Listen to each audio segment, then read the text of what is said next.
get it. Welcome to another episode. Welcome to the Socially Distanced Podcast. I'm your boy NanoOnDaBeat. You already know.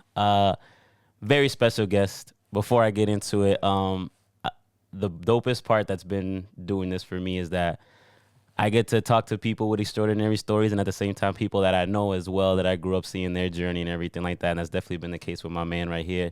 Definitely been putting in work since the beginning. We grew up together, went to school together, everything, and I've definitely seen the journey and how he's grown and how he's doing everything he's doing right now. Yeah, special appearance from my cat.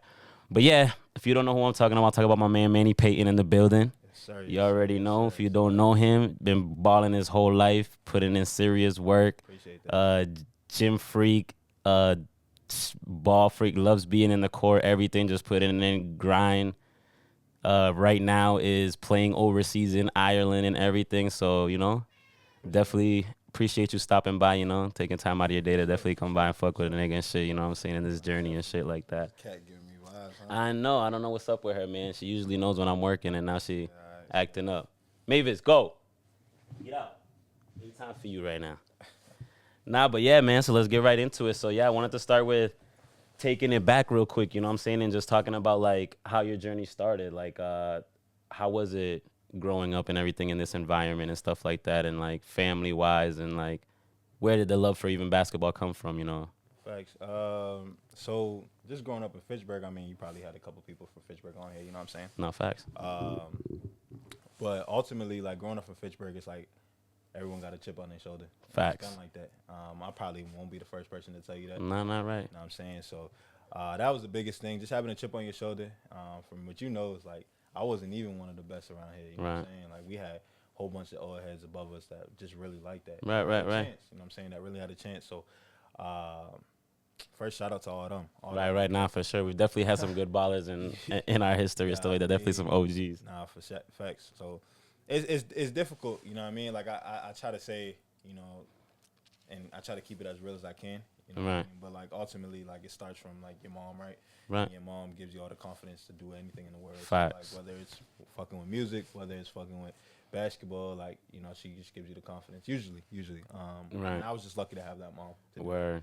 And what age did this start at? Like, when did you really, like, start getting the knack for basketball and everything like that? So, I would say, I was, like all of us, you know what I'm saying? I know your older brother and shit like Right. that, too. So, like, I looked up to my older brother, and my older brother played football, and, like, he skateboarded and shit. Like, my older brother and shit, music and shit. So, I really wasn't, like, into hooping and shit like that. Like, I mean, I just did it when the season was there, you know what I'm saying? But then, like, I really fell in love with it. Like, when my uncle really took me under his wing, I think I was, like, the age of, like, 5, 6, Wow. you know what I'm saying? And I was really, like, this is go. Like, you know what I mean? I remember one year, played biddy ball. Right. Yeah, I remember. And I was terrible. You know how you do, like, 2 quarters? Like, you know what I mean? The good players play, like, either the second and the fourth to end the game, and the worst players play. Right. I peeped game. I was smart enough to peep. I was like, yo, I'm on a bad rotation. So I came back the next year, and I was killing. And that's really when I was like, all right, this is what I want to do. That's what I was going to say. That's when you really, like, started taking it serious at that moment, for sure. I was like, yeah, this is it. This is it for sure. Damn. And what was the motivation for you at that age? Like I said, that's a young age to really, like, think of something and be like, this is what I want to do, and, like, take it serious. So I would say the motivation is just, like, where you from, and then just, like, it starts from, like, just being competitive, right? Right. So I was always competitive and stuff like that. But the real motivation, honestly, it's my older brother. Like, you know what I mean? He just would kick my ass and just be better than me at anything. So, like, I just wanted to prove. No, of course. I'll be the best. And then ultimately, like, still my motivation now is to, like, make sure, like, my family is financially free. Of course. And then like long-term generational wealth. Right. So the motivation, I try to say, like, I don't rely on things to motivate me. You know what I mean? Like, I'm just hungry. Word. I'm hungry to work. Like, you know what I mean? You got to be hungry at something. You know what I mean? Whether it's, like, my mom's hungry, she goes to work every day. She needs to pay the bills. Like, at that point, like, you got to do it. Like, there's no excuses. So you can't use that as motivation, because at the end, like, whether that person passes away, whether that person no longer in your life, and then what do you use for motivation? Right? No, right, for sure. You got your things that, really, whether in life, I feel like different chapters of life, it always changes. Word. This past year is probably like, I lost some people in my life, so I was like, you know what, like, I'm gonna use that as motivation and I'm gonna prove them wrong. Like you missed out. Which is really a gift because I feel like not everybody does that. You know what I'm saying? Like some people just fold, and so it's definitely shows that you have something special in you when you definitely use that as fuel and stuff like that too. For sure. And we're at this age where you like into watching basketball and stuff like too. Like, was there anybody like you were modeling your game after? Who were you looking up to at this point when you first really started and stuff getting into basketball? So like I'm gonna first say like the realistic model for me. You know Right. what I mean? But then I had like the pros. But and I told these two people this. I used to look up the Future. Right. Josh, OD, man. Yeah, I thought that nigga was nasty. Yeah, that's fire. That's Like, fire though. I I was like that too. There's a yeah, couple yeah. Fitchburg people that I'd be like, yo, when I was younger, I was like, yo, they just look like, like something. You'd be Facts. like, I yeah, don't nah, know what it facts, was. yeah. Like, I think Future just played like free. Right. He just kind of didn't give a fuck, really.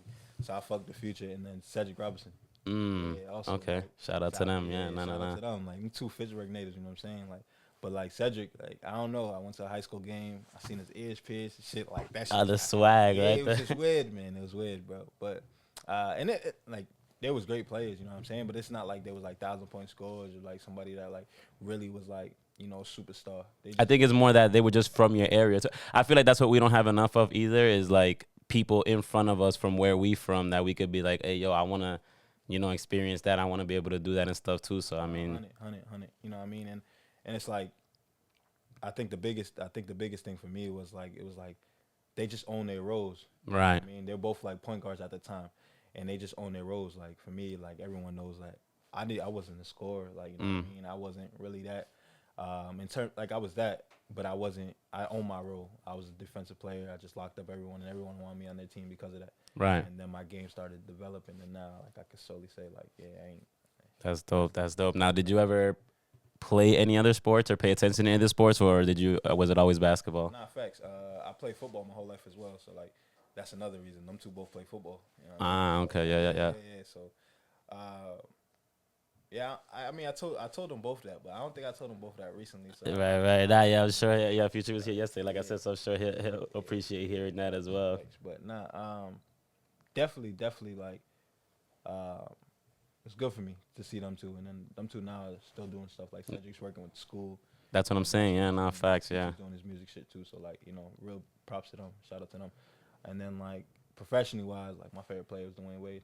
So, I can see. Now that you say that, I can kind of see where that goes. I Yeah. model my game after him, for sure. And, you know what I mean? A little mid range game, get to the basket. Where, and that's what's up. So And let's see here. So I want to kind of backtrack on what I asked you too. Sort of, how hard was it to like focus? Because I feel like as a kid, I always find it like cool when the kid actually wants to take the sport serious, wants to work out, wants to do the hard work that people don't see behind the scenes. Because I feel like as a kid, I mean, you don't got no worries. You really just want to play and do stuff. So how did you kind of balance that or like beat that in focus even as a kid? Like I said, when you could be running around in the park doing other things, like find that at that age, you know what I'm saying, to start working hard. Well, like you get into the city, you know what I mean? Like you see it, like I seen it from like a young age where it's like, well, first and foremost, let me not even say all that. Like the focus in the focusness and more so like not staring off in other directions was Right. because like I get brought up in a church home, right? Right. Every day, you know what I mean? Like everything's grace of God, you know what Yes, I'm saying? sir. So like that's first and foremost, no facts. Like that's it. You know what I Right. mean? That is the ultimate reason why like I was like that's the ultimate reason why I don't do half the shit I do now. Like Right. you know what I mean? I have access to a lot at this point, you know what I mean? And I've seen a lot in my life, you know what I mean? Whether it's, you're around the people that, are really heavy into whatever they do, or you're around people that, you can easily just, take what they're doing. Right.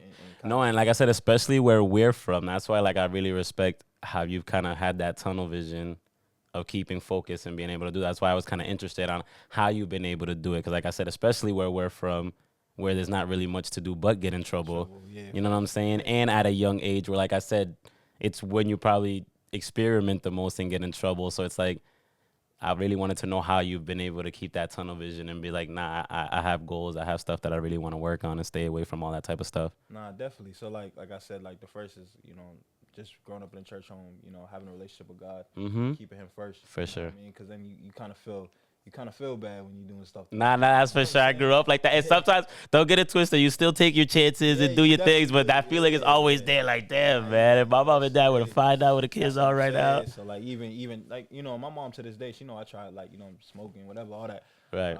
And I told her at a young age, you know what I mean? She always kept it real with me. You gonna end up trying everything. You gonna end up doing, you know what I'm saying, whatever you want to do, steering whatever way you want. You know what I mean? I'm just here to guide you. And she, you know, brought up in a church home, and you know, that was the main focal point why I stuck to my roots. Word. But then, like, what came to it is seeing motherfuckers, like seeing, you know, RIP, but like the Q Perks, seeing like the guys like that, where it's like, I'm like legends too. Like, if you from here, you know the work that my nigga Q Perks put in work. Yeah, seeing legends, bro. Seeing legends. You know what I mean? And I was a freshman when I first moved up to varsity, and this is a crazy story. But Q was like, you know, he took me under his wing. There's like a picture of us in the Sentinel. Actually, had his hand over me, and that was kind of our relationship. Like, he just would always tell me, like, yo, you ain't getting into no trouble, man. Like, you that's so change, dope. you know what I'm saying? And no need to interrupt you, but like I said, if you know him, that's just the person he was. You didn't have to be his best friend, nothing. Like, me and him were never too close, but our interactions were always love. Like,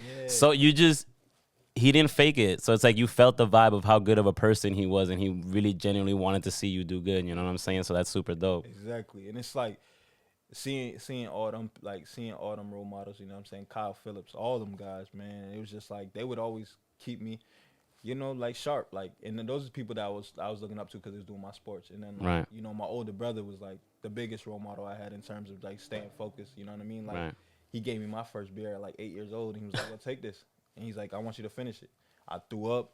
I yacked everywhere. I said, "I never want to drink again." And like, he gave me those opportunities to realize, like, yo, this thing. I do this shit, but this ain't shit for you. Right, you know right.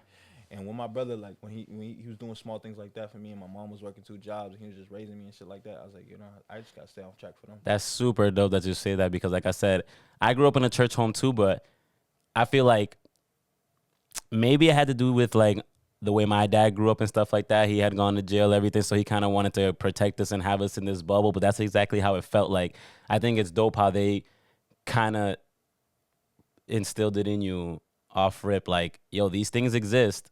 Yeah. You know what I'm saying? This is what could happen if you, like, my parents were more like just try to blind me from things, didn't really, and I feel like that doesn't always work, especially with a church kid. That's why you hear them going crazy sometimes, because it's like you don't really prepare them for real life. Like, yeah, the church, everything, but it's like you gotta instill these things in your kids. So it's dope that they were like, yo, this exists and everything like that, but this is what could happen. Because I feel like you do learn a lot that way. I feel like I was like that too, like watching my brothers, watching everybody. Like I said, you don't have to be hood or street from where we're from to just be in the environment, so you see a lot of it. So I was definitely one of those two that definitely like learned watching everybody else kind of. So that's what it was. It was like, yo, you know what I'm saying? Like, you could go one way or the other, like, and your parents can't stop you.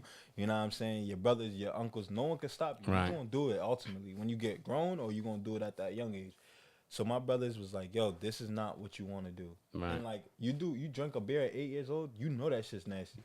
So it's not even like, oh, like that, like, yeah, I had that shit when I was young. That shit was gross. Even if that shit's good now, you know what I'm saying? Like, I'll have a beer here too now, but like, that's like, I can't even drink now because I'm like, I had that sour taste in my mouth of like when I was 8 years old. That shit was gross. You feel what I'm saying? Real life lessons right there. Yeah, no, so they stick with you for sure. And all that. So like, yeah, man. I just you know what ultimately comes down to is like, you know, and that's why I think I'm still focused to this day. Is just like, yo, like, you can go one way, you can go the other. Right. You know what I'm saying? And that's the biggest thing. And I mean, they've always said around too, like, when you grow up in the hood and you're the athlete, there's always those like OGs and everybody, like the community kind of protects you in a way, like, nah, man, you ain't gonna be on this type of vibe. Did you experience that growing up too? Like, they were always on something like, nah, man, we ain't dealing with that. You got shit to do, bro. I'm grown ass man still to this day to be like, yo, man, what you doing here? I'm like, what the fuck? Like, I'm 25 years old. You talk about what you doing here. Like, yeah, you don't got no business. I think that's so dope because it's like, it's crazy that like places of violence and where, yeah, shit could go completely wrong. People will still like protect you. Yeah, exactly. And show you that they want the best for you and shit like that. Nah, that's a fact. Did you ever have to deal with any adversity or anything like that, or negative? Like, because I know, like I said, I keep referring to especially where we're from, but just in general, like, you grow up and everybody's always on some like any dream for the most part, but especially like sports and stuff like that, they're always like, oh, it's like 1,000,000 and 1 chance where you make it or do anything like that. So did you have to deal with any of that type of stuff growing up or anything like? You know, so Mavis, stop. Go. go. Yeah, so for me, like especially because, and it's no like bad vibes to anybody. Like I don't even specifically say any names, but like people told me, first thing people told me is like you're better at football than you are basketball. You know what I'm saying? Of course. That was a big one. Because like I wasn't like that scorer, but we didn't need it in our city at that point. Right. Like, we had hoopers, bro. Like we had people that was way better than me at the time, and I just needed to fill my role. And that's why I played varsity as a freshman. Right. Exactly. You just do what you're supposed to do. And I think people, you know, everyone's trying to be the top dog. It's like even in the NBA, there's only a few people that can be the top dog, and then this. Like, I mean, we've seen it time and time again how these teams try to put a lot of star athletes and top dogs, and that shit is not the formula every time either. Formula, you know what I mean? Like, and it's, you know, you have your time and place to be the top dog, but like, if you want to be a part, you gotta figure out a role. Right. They say it in like with like rappers. They say it with NBA players. They just, like I was just watching $1 Million Worth of Game, and dudes. Wallow was talking about like, yo, find your role, find your niche. If it's selling merch, it's selling merch, but you're a part of the team. Right. You know it's crazy you say that because I literally last episode was talking with Future, aka Me978, about that. We literally were saying the exact same thing. I'm like, well, we were talking about music, obviously, but I was literally saying like, dudes always want to be the artist. Like they don't understand that there's a million other roles that go around the artist that are just as important that. We don't even get to see the artists if these roles ain't fulfilled. You know what I'm saying? The camera guys, the producers, like there's so many roles but that are just as important, but everybody always wants to be, like you said, the top dog. So that's crazy. Like I said, that you understood that at a young age too. That's what it was. And then I knew at one point my time would come. I went to college and I was able to, you know, show that I was a top dog. Yeah, that's fire. That whole process of, you know what I'm saying, just owning your role, figuring out how you can get on the court, and then after that, it's whatever. But in terms of people doubting me every day, you know what I'm saying? Still to this day, you know what I'm saying? Like, my city got my back, but, like, anywhere outside of Massachusetts, it's like, this nigga's all right. It'd be like that. I feel like those are the type of things that fuel you, too. You can't let those type of things break you, for sure. You go in the city of Boston, you're like, you know what I mean? He don't play in that good of a professional league. I'm like, you know what I'm saying? At least I'm doing something. Right, exactly. Niggas don't even give you that credit. Right. So it's like everybody. It's crazy because the people that always doubt you the most or have the most opinions are the ones that ain't doing shit, bro. Like the major, I feel like one of the most simplest and major roles in doing anything, a sport, any dream that you have, has to be to try. Yeah. It's the simplest thing at just trying, bro. If you don't do that, and so many people are convinced on like, nah, this can't happen, and they see somebody else trying, and it's like, bro, but like I said, the man getting up, setting goals, doing this, like, you know what are you talking about, bro? Myself, money, you know what I'm saying? Like, I'm 25, bro. I'm still living with my mom. Not because I'm not financially stable to live with myself, because I'm trying to do something. And those are the sacrifices people don't see behind closed doors. Like I said, people aren't ready, like I said, to even get up and try. They're not ready to sacrifice. They're not. You know what I mean? 3 weeks, maybe, max. They do this shit for 3 weeks, and then it's like, it didn't work out. I don't see no results. Like, come on, man. Yeah, nah, it don't work like that. I know that's for sure. For like 18 years. Nah, I feel that. And I still ain't got the results I want. You know what I'm saying? But it will come. It's about just not giving up, not for sure. And so yeah, and I want to talk about like getting to the high school days and stuff like that. How was like the high school experience for you? Like that, like you said, you played as a freshman and everything like that. Would you consider that like the real glory days in a sense of like? I feel like that's like the only time in your life where you're kind of like, I mean, it could be stressful and stuff like that, but I feel like it's the only time in your life where you really like, you're a kid, not too many things worry you, not too many responsibilities. You're just there literally like playing ball, doing what you have to do. I feel like maybe you're not playing at the highest level like IQ wise and stuff like that, but you're definitely at a high level in the sense of like, you're a kid. So if you have these natural abilities, like you're dunking your ass off, doing whatever you have to do, you ain't hurting like that, you know what I'm saying? So how was like the high school experience for you, like as a freshman playing and like that unrolling for you those 4 years? Well, you said it best, man. High school, that's probably the best time I had playing basketball. Right. That was probably the best time, easily. You know what I mean? Not even probably, that was. You know what I'm saying? Playing with all my childhood friends. You know what I mean? The old heads I looked up to 2 years, 3 years ahead of time. I mean, I'm on varsity. I'm playing with Quentin Perkins, bro. What? Right. Nigga, I couldn't dream about that shit. Nah, that's a fact. That's another dream right there, bro. So, like, you know, you watching him, kill it on the field, and then you had a chance to play with him on the court. It's like, Right. bro, that's wild. And then he was the same animal on the court. So like, or then Facts. I'm playing with like AB. I was playing with who was I playing with at that time? I was playing with everybody like that. I was like, I remember one time. I remember the first time I got called up. Coach D was like, Coach Scott was like, "Yeah, you playing? You coming to the Christmas tournament with us?" How was that feeling? What? I bet, right? Yo, he's like, "You coming to the Christmas tournament?" I said, "What?" He's like, "Yeah, be ready." I said, "Oh shit!" I came on a bus. You know what I'm saying? Varsity is smooth because you got a little nice bus. We had a little charter bus actually. Drove us to the game. They gave me game pair of socks. We all had matching socks at this time. This is elite socks. Of course, yeah. We like what? Yeah, nah, facts. You get a free pair of elite socks. You know what I'm saying? Matching the team jersey.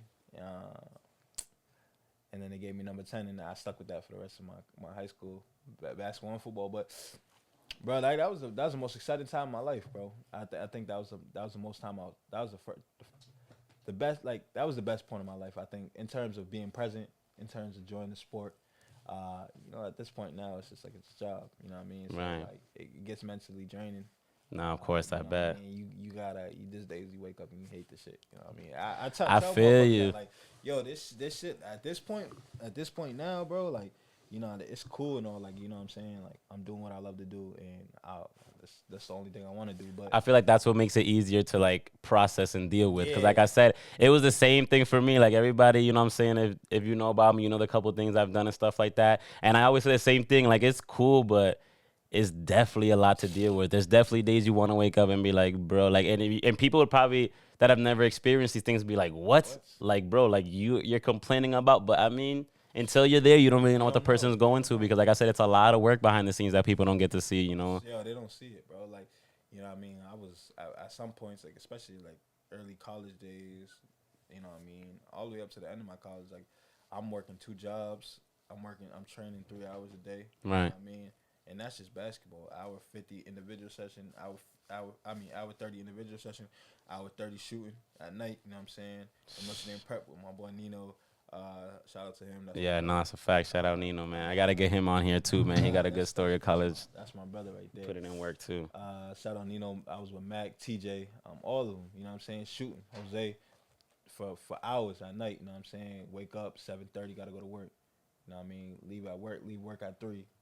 You know what I'm saying? Get my individual on my lift, and then I gotta go back to work because I was working at IHOP. You know what Look at so that. Like, I was really grinding. I was killing myself, man. Killing myself. And at that time, I was saying that shit was fun. Right. Everything was fun. Now all I gotta do is hoop, bro. You know what I mean? I get paid to play and shit like that, and it's crazy, which is definitely the goal. You know what I'm saying? Like obviously everybody wants to go to the NBA, do this and that, but like just to even accomplish that, I bet is a hell of a feeling. Just to even, you know what I'm saying? It is. Like, I just got over my season. I just got home actually like a week ago. Right. That's why I seen you around. I'm like, yo, I don't see this man posting that he be around too often. So I'm like, I got to jump on this right now and see if I could get him real quick, man. I got home a week ago, and I just came off the best season of my career. Word. Easily. But I haven't even thought about, like, how successful it was. Like, I'm already on to, like, yo. It'd be like that, yo. Same thing with me in music. Like, a lot of the things that, it's crazy because by the time I put something out that people were acknowledging me for, whatever it was, a track, a feature, whatever, I was already on some other shit. Like, bro, I've been in the studio for like 3 days now. I'm not even thinking. By the time I even drop something for people to hear, it's like I done heard it so many times to make sure it's at a level that I want to drop it to people. I don't even want to hear it no more. So it's like, nah, I definitely feel you on that part. Yeah, I hear you. Yeah, I was in the moment. I did it already, which is kind of a gift and a curse because I feel like you should definitely, like, when you're accomplishing something and you are doing something great and you are feeling good about something you're doing, you should definitely, like, soak it in sometimes. You know what I'm saying? Which I feel like when you're in the moment of doing great things, you definitely don't have the time to really soak these things in sometimes. So, like, how was it, though? Like, the work ethic in high school and everything too, like the trainings, the vibe, everything like that. Like, what's the average like lifestyle for like a high school athlete? Like, how does that really work? Like you said, I see how you kind of have it. I'm sure everybody's situation's a little different, but it was different. But like the basic, like, usually when you're in high school, you play 2 sports, right? So you're transitioning from whatever sport you was just playing to the next sport, and that's just how it basically goes for every high school kid. But the summer's your time. Right. The summer's your time. If you like, I play football and basketball, so I had to work out both. I mean, I was going to Fitchburg State. with my team, uppers, shoulder pads and helmets, running routes, started out with the quarterback, playing defense. I play corner as well. And then at night, I'm at the Y with Coach Williams, or Wow. I'm with Unga, or I'm with my AU coach, Coach Doug. Like, you know what I'm saying? I'm working. Right. You know what I'm saying? I'm shooting with the guys. Or I'm going to Notre Dame prep. You know what I'm saying? At 11 at night till like 1:30 in the morning. You know what I'm saying? So the work ethic is real. The work ethic is crazy. Like, it has to be. You know what I mean? And I would preach that to all these high school kids. Like, right now, it's just like, everyone's so concerned about like the highlights and shit like that, and how pretty the shit look. Like, at the end of the day, the shit just gotta get done. Right. That's what motherfuckers. And for you to even get it pretty, like, that's what I'm saying. All these kids that, you know what I'm saying, yeah, you see your Stephs, Currys, and all this stuff, like, you gotta understand the hours that these people are putting in behind the scenes that they definitely don't post just to get to this level. They're not just coming and pulling up from 3 whenever the hell they feel like it, you know what I'm saying? That's what I'm saying. So, like, that's what people don't really understand. It's just like, bro, you just gotta get the work done first. Once the work's done, like, everything else will come. But, like, people take it too serious. Right. Also, you know what I mean? Like, they try to kill themselves. Like, you also gotta have fun with it. No, that's what I was gonna say, especially at that age. That's what I was gonna say, like, how was it balancing? Like what did you kind of do for fun in the high school days and stuff like that, like to balance out and kind of, like I said, with 2 jobs, work, like, you know what I'm saying? In high school, man, like I worked more jobs when I was in college, so. But I was working in high school too. Right. In high school, like, for real, having fun, you know what it was, chilling with girls, man. Man, that's what I was gonna say. Chilling with ladies, man. Is the rumors true that, like, you know what I'm saying, as a high school athlete, you definitely get, you know what I'm saying, that it's popping, the attention, everything like that? You eat. I think some people say I ate too much. Right. It be like that though. You're a kid. What you expect? You know what I'm saying? And it's not like you weren't putting in the work. So shit. Sometimes you gotta, enjoy it a little bit, man. I probably was a little bit too much so in high school, but it be like that. Yo, this guy's getting me on my nerves. But nah, it was that's what you do for fun. You chill with girls, man. You know what I mean? You chill with your fellas. Right. You know what I'm saying? Play games. You know what I mean? Link up with girls, bonfires. That's what we do. That's what's up. You know what I'm saying? Nah, that sounds like a vibe though. That's what it was. I chill with both. Like, you know what I'm saying? I chill with my people. Right. No, of course. You know what I'm saying? Did you have any, like, because I know you said you were definitely already aware of playing your role and stuff like that, but was there like a breakout point or anything like that in high school? Was there like a season or something you had that you were like, oh yeah, like I'm in my bag now, I'm getting it? I would say that's probably. So for me, I think my year was my senior year just because I ended up playing the 1. I used to play the 1 a lot. So my junior year was good for me too. I remember I think my junior year, Coach Scott drove me to the All-Star game. He said, you should be playing here. And he said, next year you better be here. And at that point, I was like, all right, turn That's around. dope. I remember that vividly. So I was watching Jose Hernandez and Mick. You know what I'm saying? They was hooping. Those are my guys. Shout out to them. And then, the next year I was there. So I think that was my turning point. But I didn't really get like that till I'm like, shit, who says I'm like that now? But I didn't get to the level I'm at right now until I was like junior year in college. I started working with my trainer. Now, did you have like a favorite like high school like memory or like a moment that you fucked with, like playing and stuff like that? Like, easy. My best moment, Leominster. I fuck with this dude too, Ja. Of course. Leominster, we played them away. That was my sophomore year, or maybe it was my sophomore year, and I blocked this shit off the backboard twice. No. Same game, and he gave me love after it too. Right. And he was a high level athlete, you know what I Right, mean? no, for sure. Shout outs to him. He's doing his thing too, man. What he's doing is pretty dope as well, for sure. So I blocked him off the back. I blocked him twice. Same game, crowd went crazy and shit.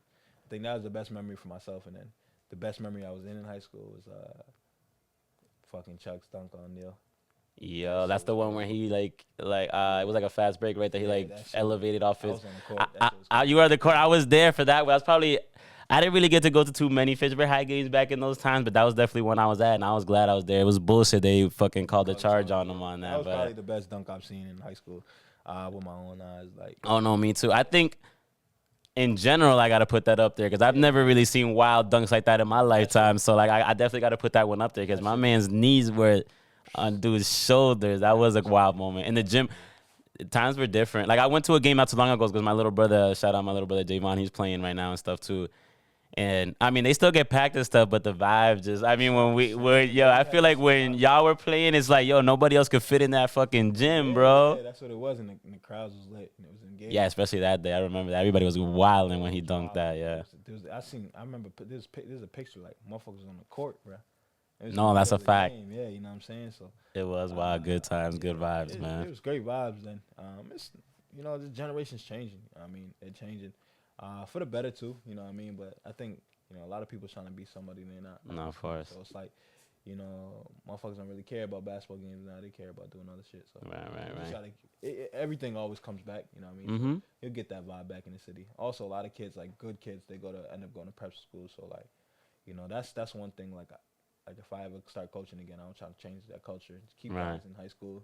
You know what I'm saying? Like, no, for if sure. everyone, we always say it. Like everyone from around this, if we had like a regional school in this area, we'd be the best top one. No, that's a fact. You know what I'm saying? That's what I'm saying. Even when we just ball for fun and like, yeah, I've always said it like. Our pickup game out here is like, bro, I don't know. If we were to get like the best pickup guys we've seen out here, like, I don't know, bro. And I've never played everywhere, but I've played in like PR and stuff like that. And I'm just like, man, I always end up saying it. I'm like, I don't know, but back home, we got some ballers, dog. We do. And we definitely all competitive. The fire's there. Like I said, I can remember a lot of the why and even out here, everything, a lot of all in good spirit of the sport, but that should be feeling playoff intensity vibes. You know what I'm saying? I definitely fuck with that. 11, ones and twos, motherfuckers don't want to get off the court. Especially after a while. You waiting for like 5 games, bro. Yeah. That shit means a lot more, man, than just a pickup game. No cap. Dude. Now, let's transition now to your college days and stuff. How was it like adjusting to that from high school and stuff? Is it like pretty much the same on an elevated level, or like did it take a little bit to get adjusted to that type of lifestyle, like the schedule and all that type of stuff? First of all, where did you went to Framingham State? I went to Framingham State, but then a lot of people don't know this because it was kind of like my first year. I actually went to Anna Maria College.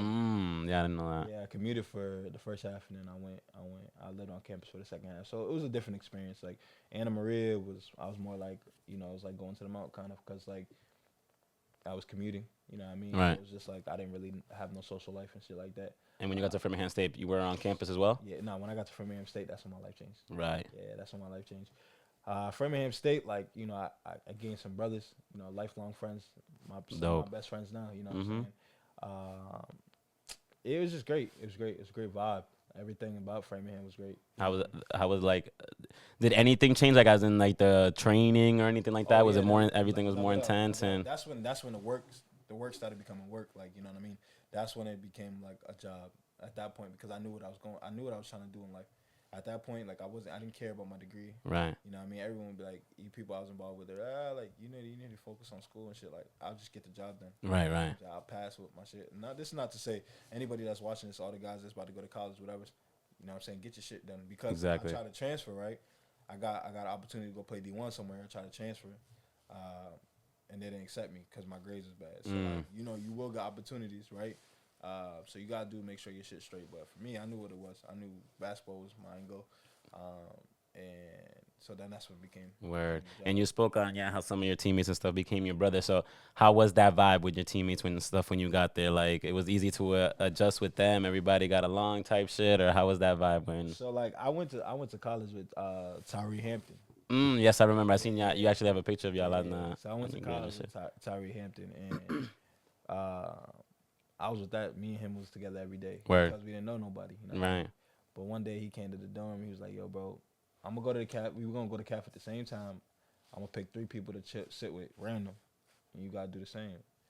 And then we just started doing that, and then I ended up being I wouldn't say here. I'm not trying to be cocky, but I ended up being like that. One of the faces of that school at the end of the time. That's dope. So how was it to convert to that? Like, how was the environment? How is it living on campus? Because I've never been to college. That's one of the things I regret is like, I definitely, obviously, wanted to get an education and stuff as well. But obviously, everybody knows that you definitely go for the vibe and the experience and stuff as well. So how was it living on a campus and kind of dealing with that now that you were becoming like, what I'm saying, somebody? That at that point, like, yo, bro, like, that's all you wanted. Right. I remember, like, I wanted to go to school early. Like I paid to move into campus early the next year because school was so lit, bro. Like that's the first time you without your parents. So like, you know what I mean? You want to bring somebody back, you bring them back. Right. You know what I mean? You want to stay out till 3 a.m, fucking with your fellas, bro, in the dorms. You know what I mean? Going to girls' rooms, whatever. Going late night trips to the stores. Just doing dumb shit. I'd be like that. Like I said, you're still a kid, so it's like, playing dice for money.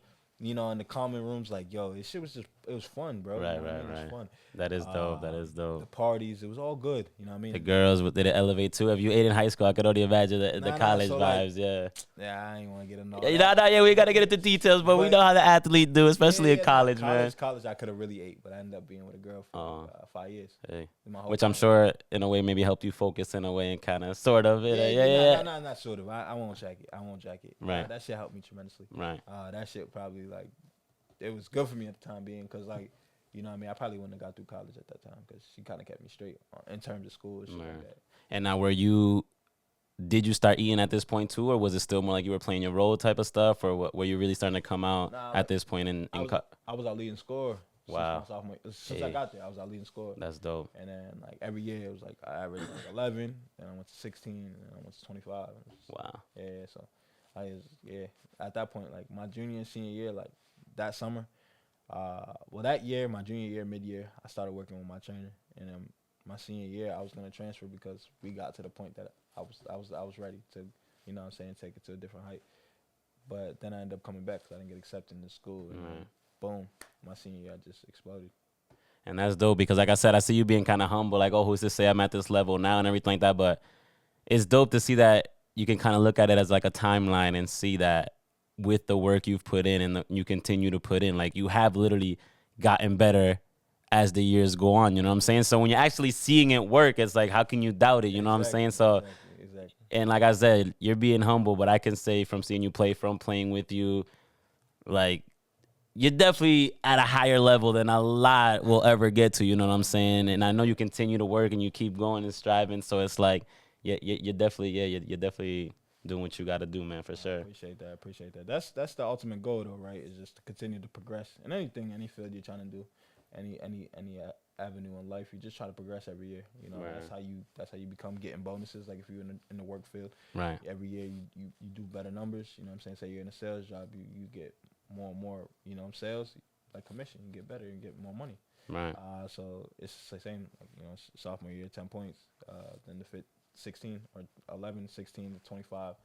Then I went to the pros, I averaged 28, and then this year I averaged like 32. So it's like, you know what I mean? That's what I'm saying. You just continue to see the work, man. Yeah, that's dope. That's dope. So how was like was it a good environment up there, as in the fact of like how were y'all home games and stuff like that? Like the fan, y'all had a good fan base, and how was that like? You know what I'm saying? Was that lit, the games? So if I had somebody here that was like in the stands, they would tell you that, you know, the games was lit, but our team sucked. Yeah, we was trash, bro. We was dead ass. So like in not terms of like we didn't have a good team. We didn't have really good coaches. I went through 3 different coaches.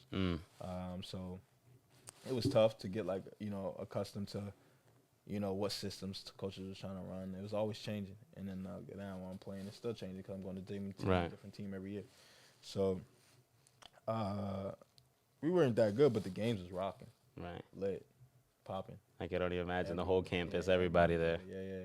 And the girls were undefeated. The girls never lost. Wow. Like they won like 3 out of 4 championships. And that's fire. Not no one, but motherfuckers really wouldn't pull up to their games. But our game, we make first round of playoffs every year.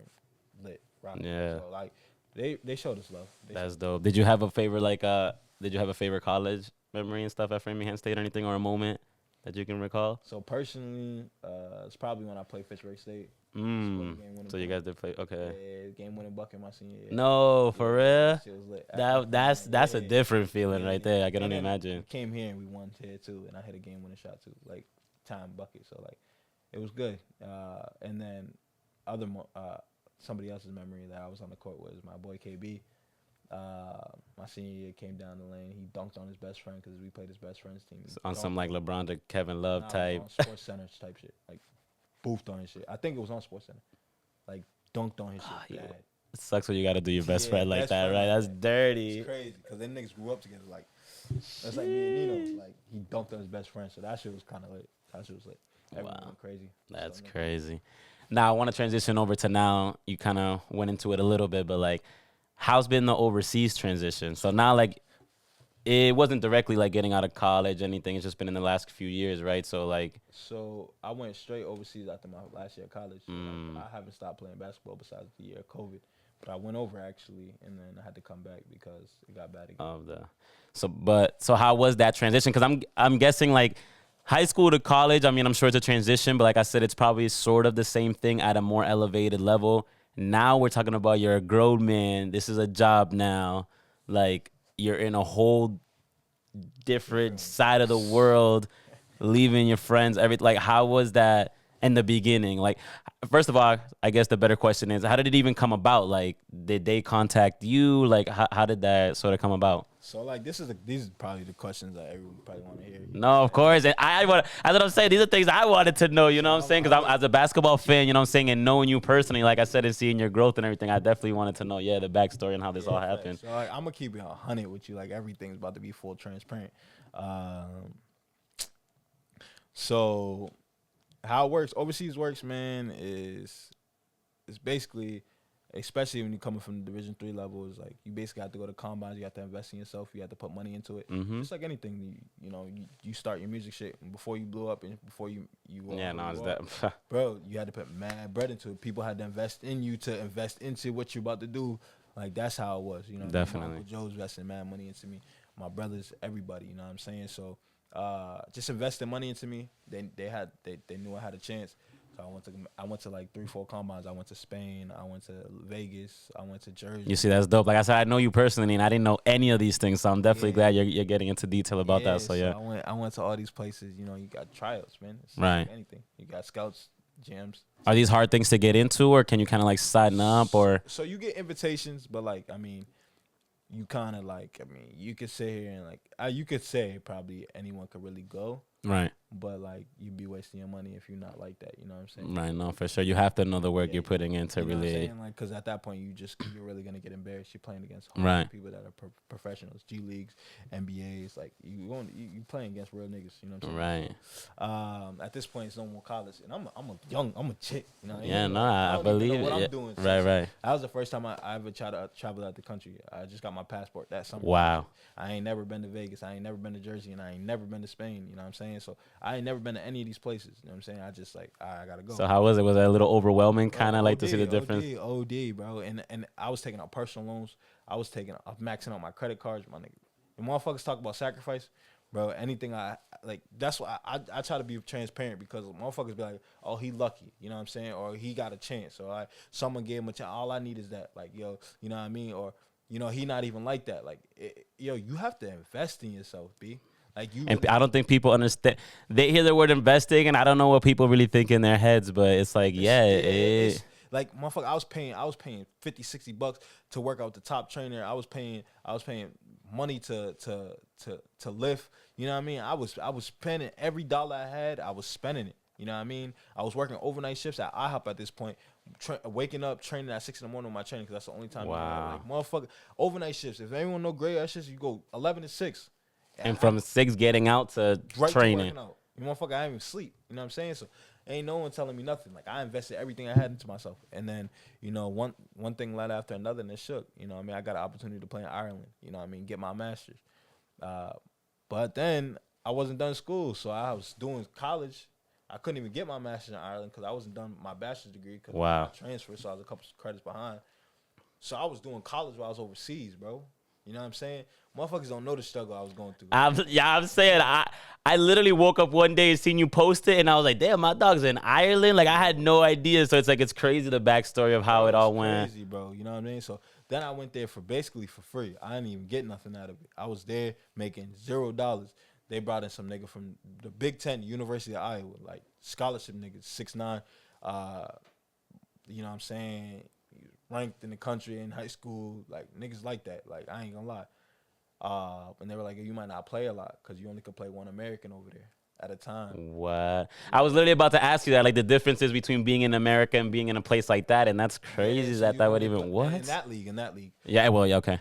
Other leagues you could play more than one. Of course. In that league you can only play one American because it's a smaller country. And they were like, you're going to have to split minutes. But he's 6'9", 6'10", play for the Big Ten. I went to Framingham State, my nigga. I'm 5'11". Right. He's not playing me. Right. You know what I mean? And my coach kind of told me, like, you know what I mean? Your time's going to be in practice. You got to try to work for yourself. I said, my whole life I've been working. My nigga, don't worry about it. Right. Ended up being this nigga's from Germany, so he was able to play. You know what I'm saying? He was able to play with me on the court. So we was able to play together. So it all, God worked crazy. Yo, blessings, bro. It ended up working out, so we was able to play 40 minutes together. Our team went undefeated, 8-0 in the first half of the season. We was nasty, bro. But long story short, I got there. Motherfucker saying, "You not gonna play?" I said, "All right, we gonna see." I said, "I don't give a fuck who this nigga is." Right. And that's what I like about you. It's always been the demeanor, like, yo, whatever, like. Who this nigga is? So that first month I got there, I got played a month out of the whole country. Wow, that's crazy. And I was seeing that because that's what's crazy. I seen you post, "Oh, I'm gonna go play in Ireland." Then every week after that, it's like, Manny scores 50. Manny scores 40. I'm like, yo, my man is going off over there, bro. So that was my first year. I was like, you know what I'm saying? I got there first month, played a month. Y'all niggas, I'm stamped now. Right. All right, we're gonna. And how was that feeling? Like, I bet that was like. But it was the feeling of like, yeah, no satisfaction. Like, cause honestly, like I was like, I need to keep doing it. I was like, motherfucker, where we from, bro? We don't get a chance, bro. Nah, that's a fact. Like, I'm representing the whole damn city, my nigga. Like at this point, and some niggas fuck with me, some niggas might not. I mean, I don't got enemies, but like, you know what I'm saying? Some niggas envy me. No, of course, yeah. Be like that. Like, that's a natural thing. It's not even, you know. It's not even no hate shit, but like, you know, some niggas like, he not even really like that. He not playing in the league. Whatever, smooth. But at the end of the day, I represent my city, and I always will. You know what I'm saying? Like, I'll always represent Fitchburg. That's where I'm from, bro. Like, and so like at that point, I was like, I gotta keep going because these motherfuckers don't know who the fuck I am. Right. They about to learn though. What the fuck I've been through. Right. You know, we didn't even talk about like the shit, the people, you know, we lost, the shit that happened to us in our life. You know what I'm saying? Right. And that's real shit too. But like, there's so much behind it. There's so much pain behind it. And like Meek Mill said in his song, this shit, like expensive pain. This shit come with a price.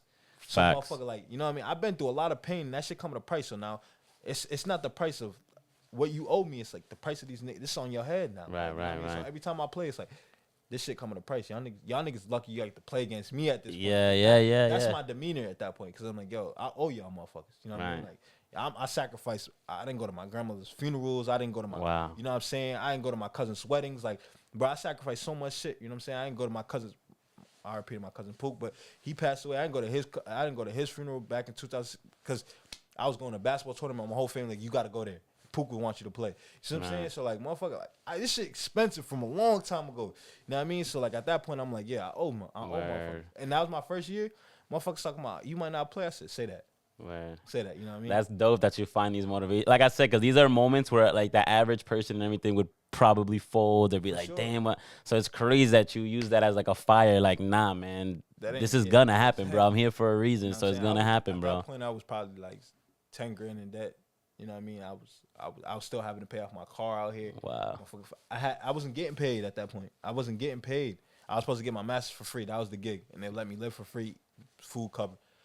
You know what I mean? I was like, fuck it. I'll just bet on myself. I'll try to figure out how to make money. Like, which a lot of dudes don't do. That's what I'm saying. A lot of dudes don't bet on themselves. It's crazy that you say that because it's a huge investment. Even transitioning, like I said, dudes don't know the money me, my brothers, everything we've invested in the music thing. Now we're transitioning to all of this and everything. Like it definitely, bro, I done a lot of sacrifices dudes don't see. I don't know if everybody remember, but there was a point where I was selling all my designer sneakers, Yeezy. And it's not that I was really struggling and needed to, but it's like you reach a point where it's like you said, it's a sacrifice. It's like, how bad do I really want this?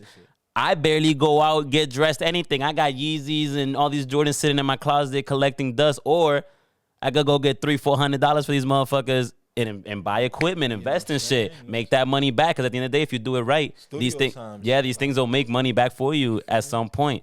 So it's like people don't understand that. Like I said, these kids want to act like they're sacrificing, but at the end of the day, they got to still be fresh to death from top to bottom, do all these things, and they lose focus of what's really, I feel like, and this is to piggyback off that, but I feel like that's at the end of the day, the reason why they do that, and, you know, it's ain't me calling out nobody. But no, of course. The reason why they do that is because they don't truly believe in themselves. Right.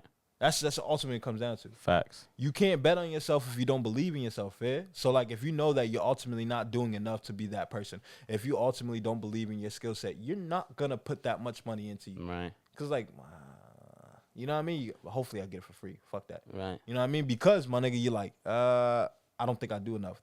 Subconsciously, you know, deep down in your heart, you don't do enough. You know what I mean? So it's like, there's no way. Like I'm saying, and you can put the front that you do, because I feel like a lot of people do. Niggas front every day. And I feel like that's what separates people from like the celebrities and stuff. Like when you hear these people that have gone far and actually been successful, and they're like talking about their sacrifices and stuff, like I said, it gets that deep. And like I said, you have to almost borderline be crazy in a way.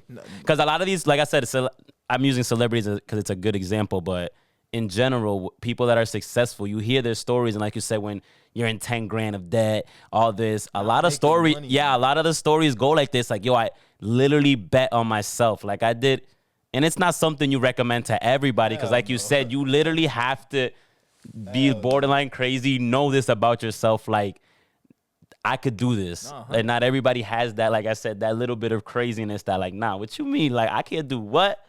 So it's crazy. I feel like that's like a gift, a talent. Like, but you hit it on the nail with that one. Like, you got to be dead tapped. Like, nigga, I was like my mom was trying to, like, but the thing is, you also got to have the support system, because my mom was like, I was literally about to ask you that. How was it?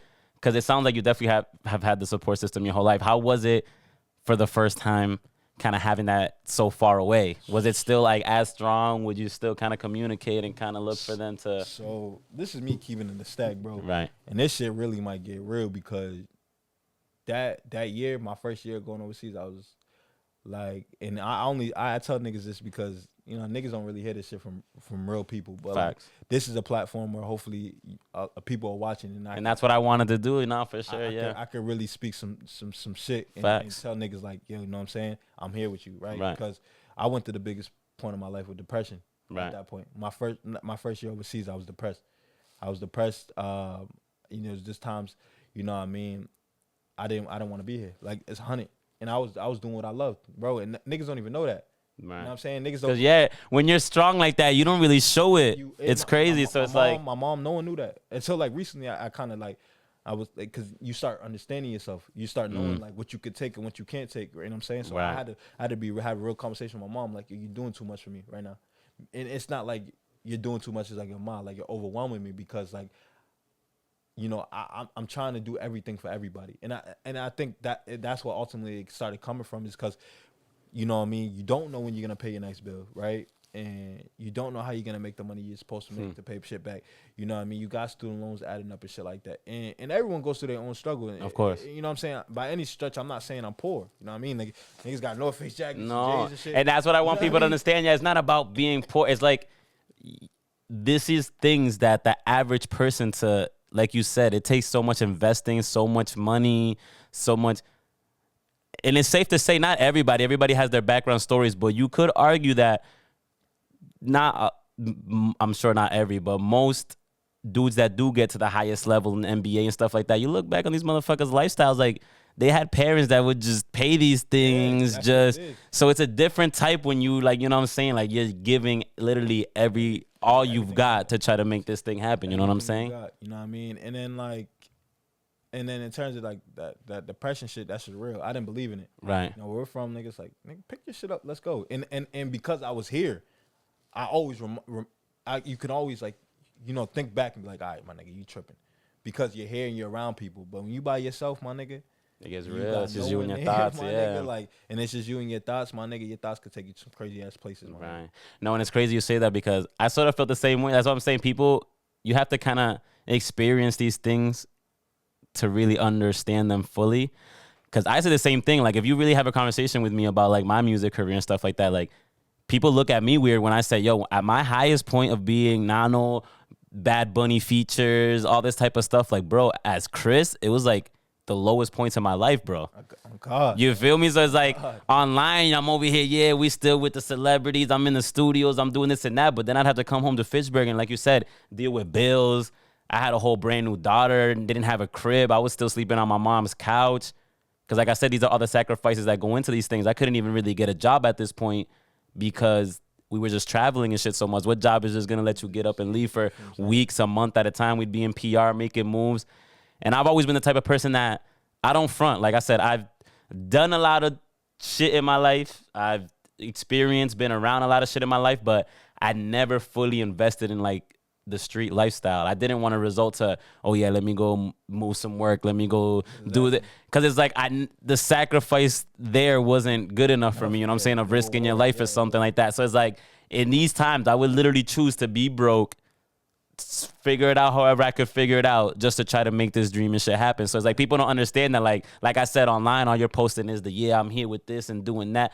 But it's like, bro, you can definitely, like you said, be depressed at this level. And that's how I felt. Because like I said, at the highest point of Nano, my actual real life as Chris is like, it was not it, bro. That's what it is. And then, you get to that point, you have to go through it, though. You have to.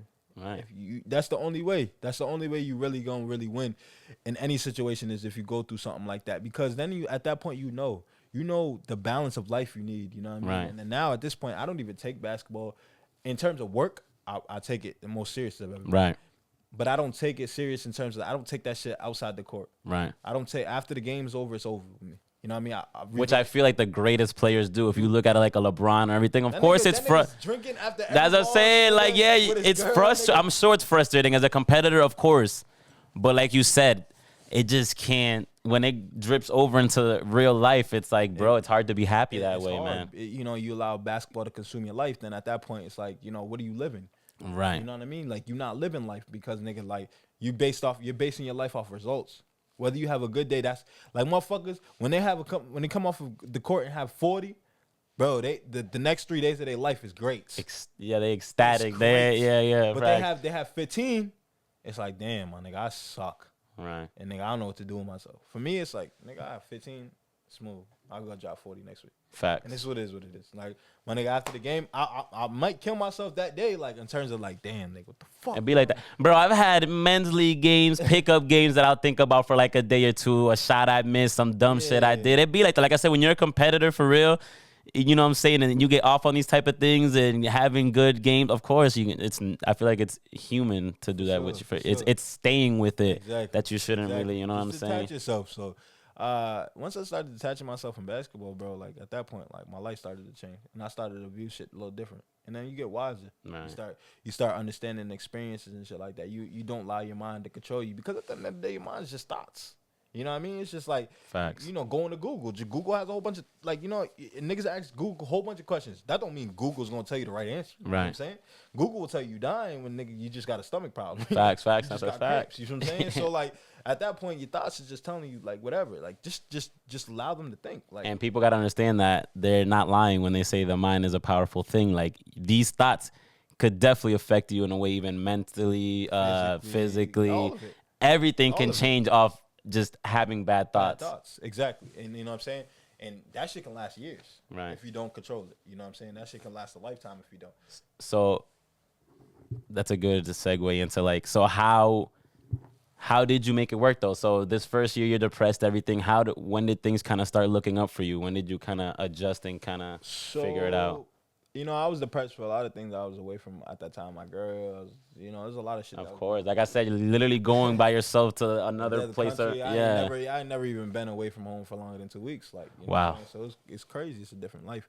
But then like I didn't get through it at that point. Like the whole season, and then in 2019 to 2020. So it was 2019, 2020, and then March 2020 happened. And COVID happened. It kind of happened for the best for me because I was able to just go home, be with my people. You know what I mean? Kind of like in the crib, recharge it a bit, yeah. You know what I'm saying?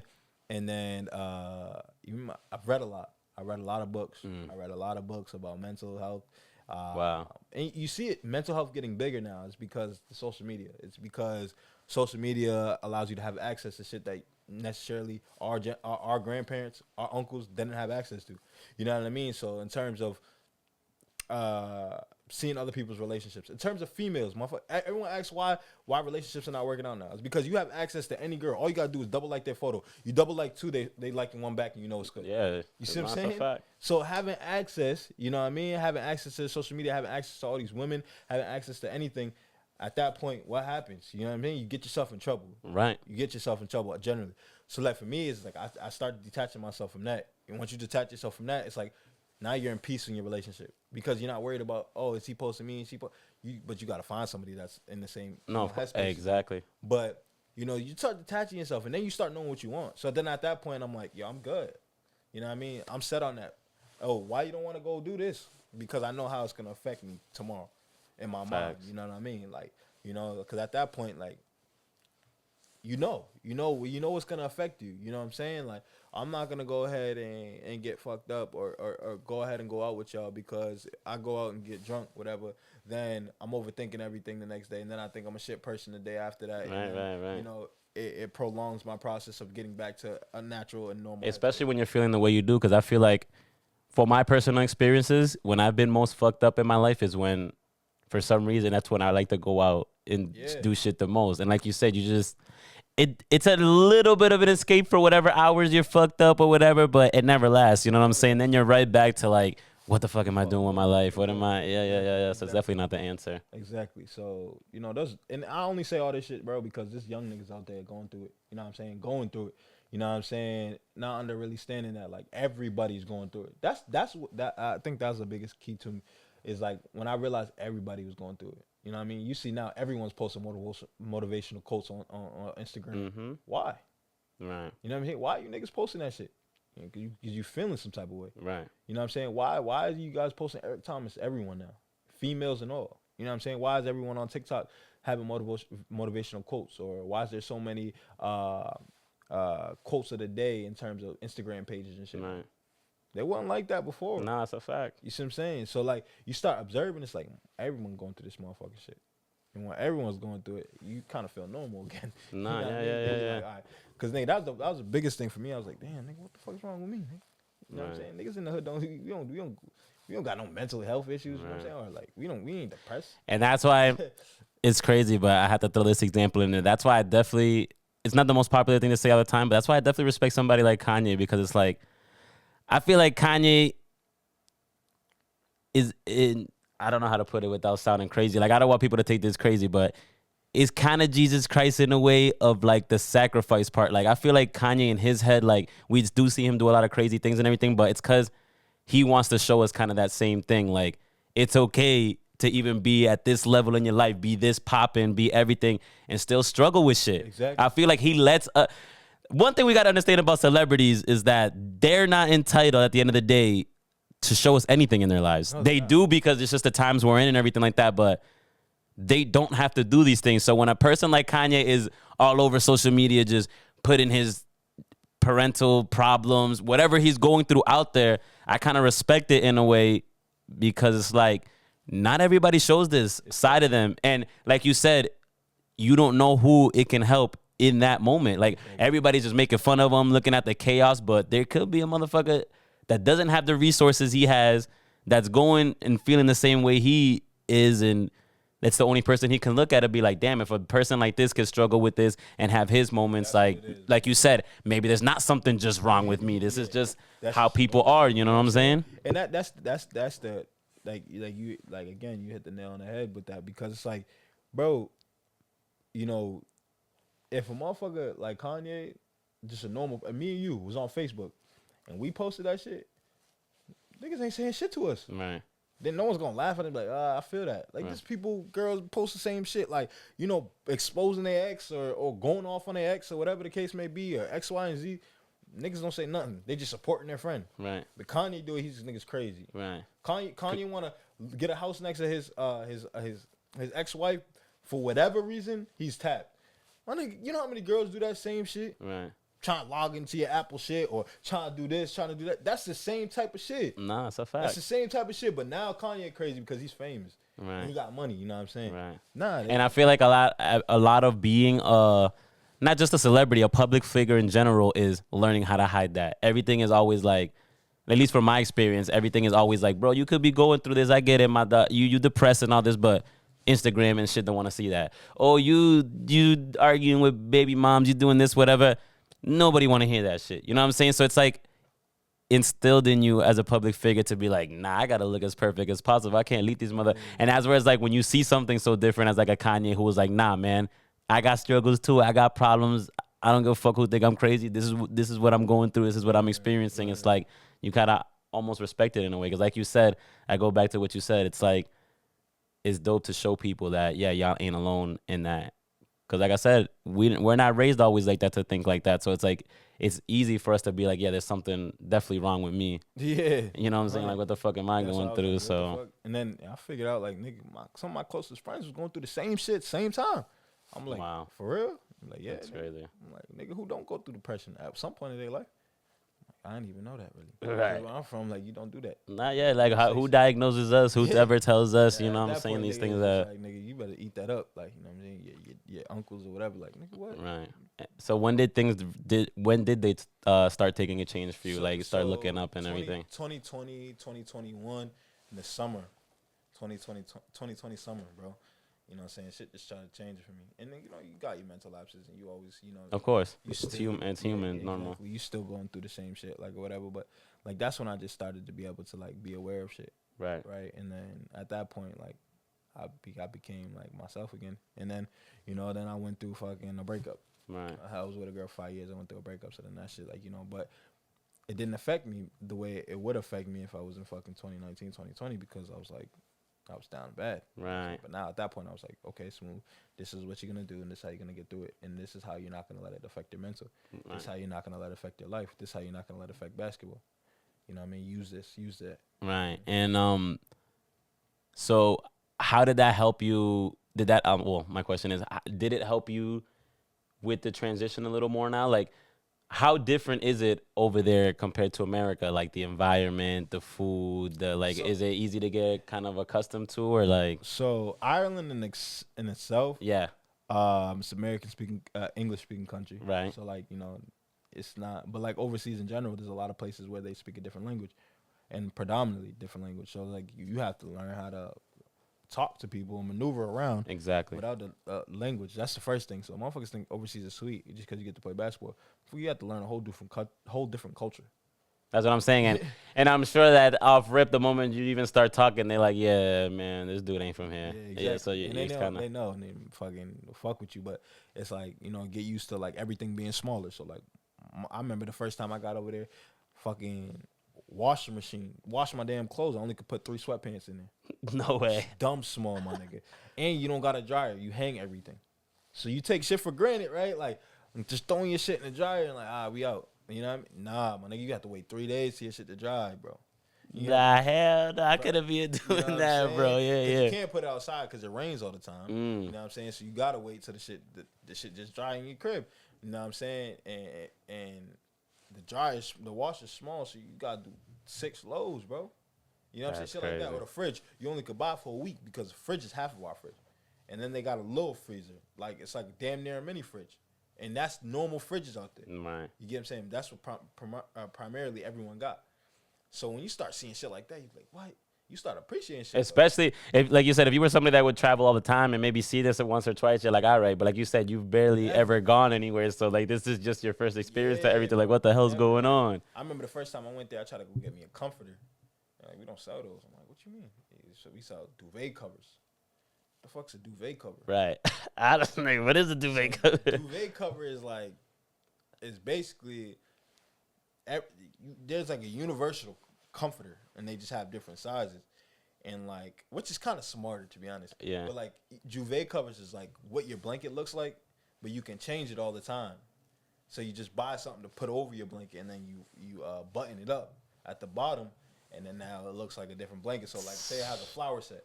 Now you can go get you like a space gray set, you know what I mean? So you could change your shit up all the time.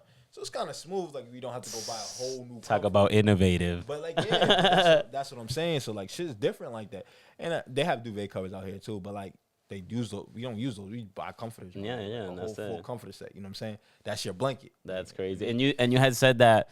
So your agreement with them was that they provided what, a crib for you to live in, everything. We lived in a 7-bedroom house. The first year that shit was lit. So you're living with teammates and stuff like that. So I lived with 2 of my teammates, and there's a women's team. So we live with two of the women's girls as well. Okay. Yeah, one of them happened to be my girlfriend now. So hey, look at that works out right. That's dope. That's dope. Exactly. So it ended up actually working out pretty good, to be honest. I met her over there, but I was in a relationship.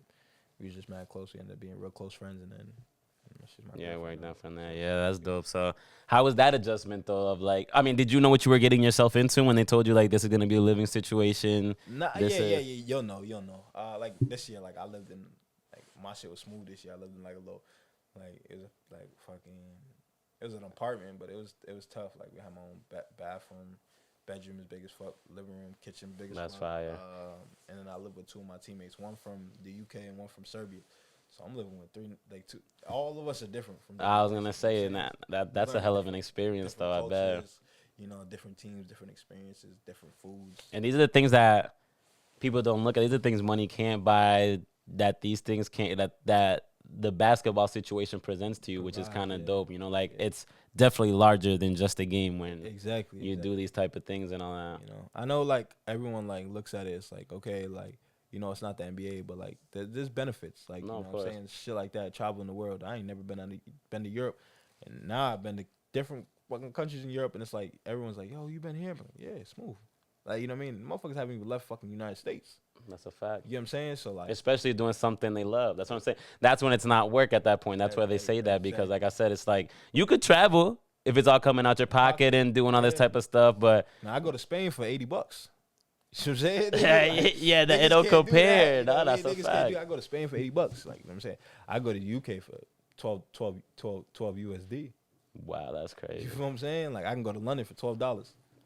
Niggas can't do that. Nah, hell no, bro. And it's 30 minutes from me. Niggas can't do that. I can go anywhere I want. You know what I'm saying? Less than $100.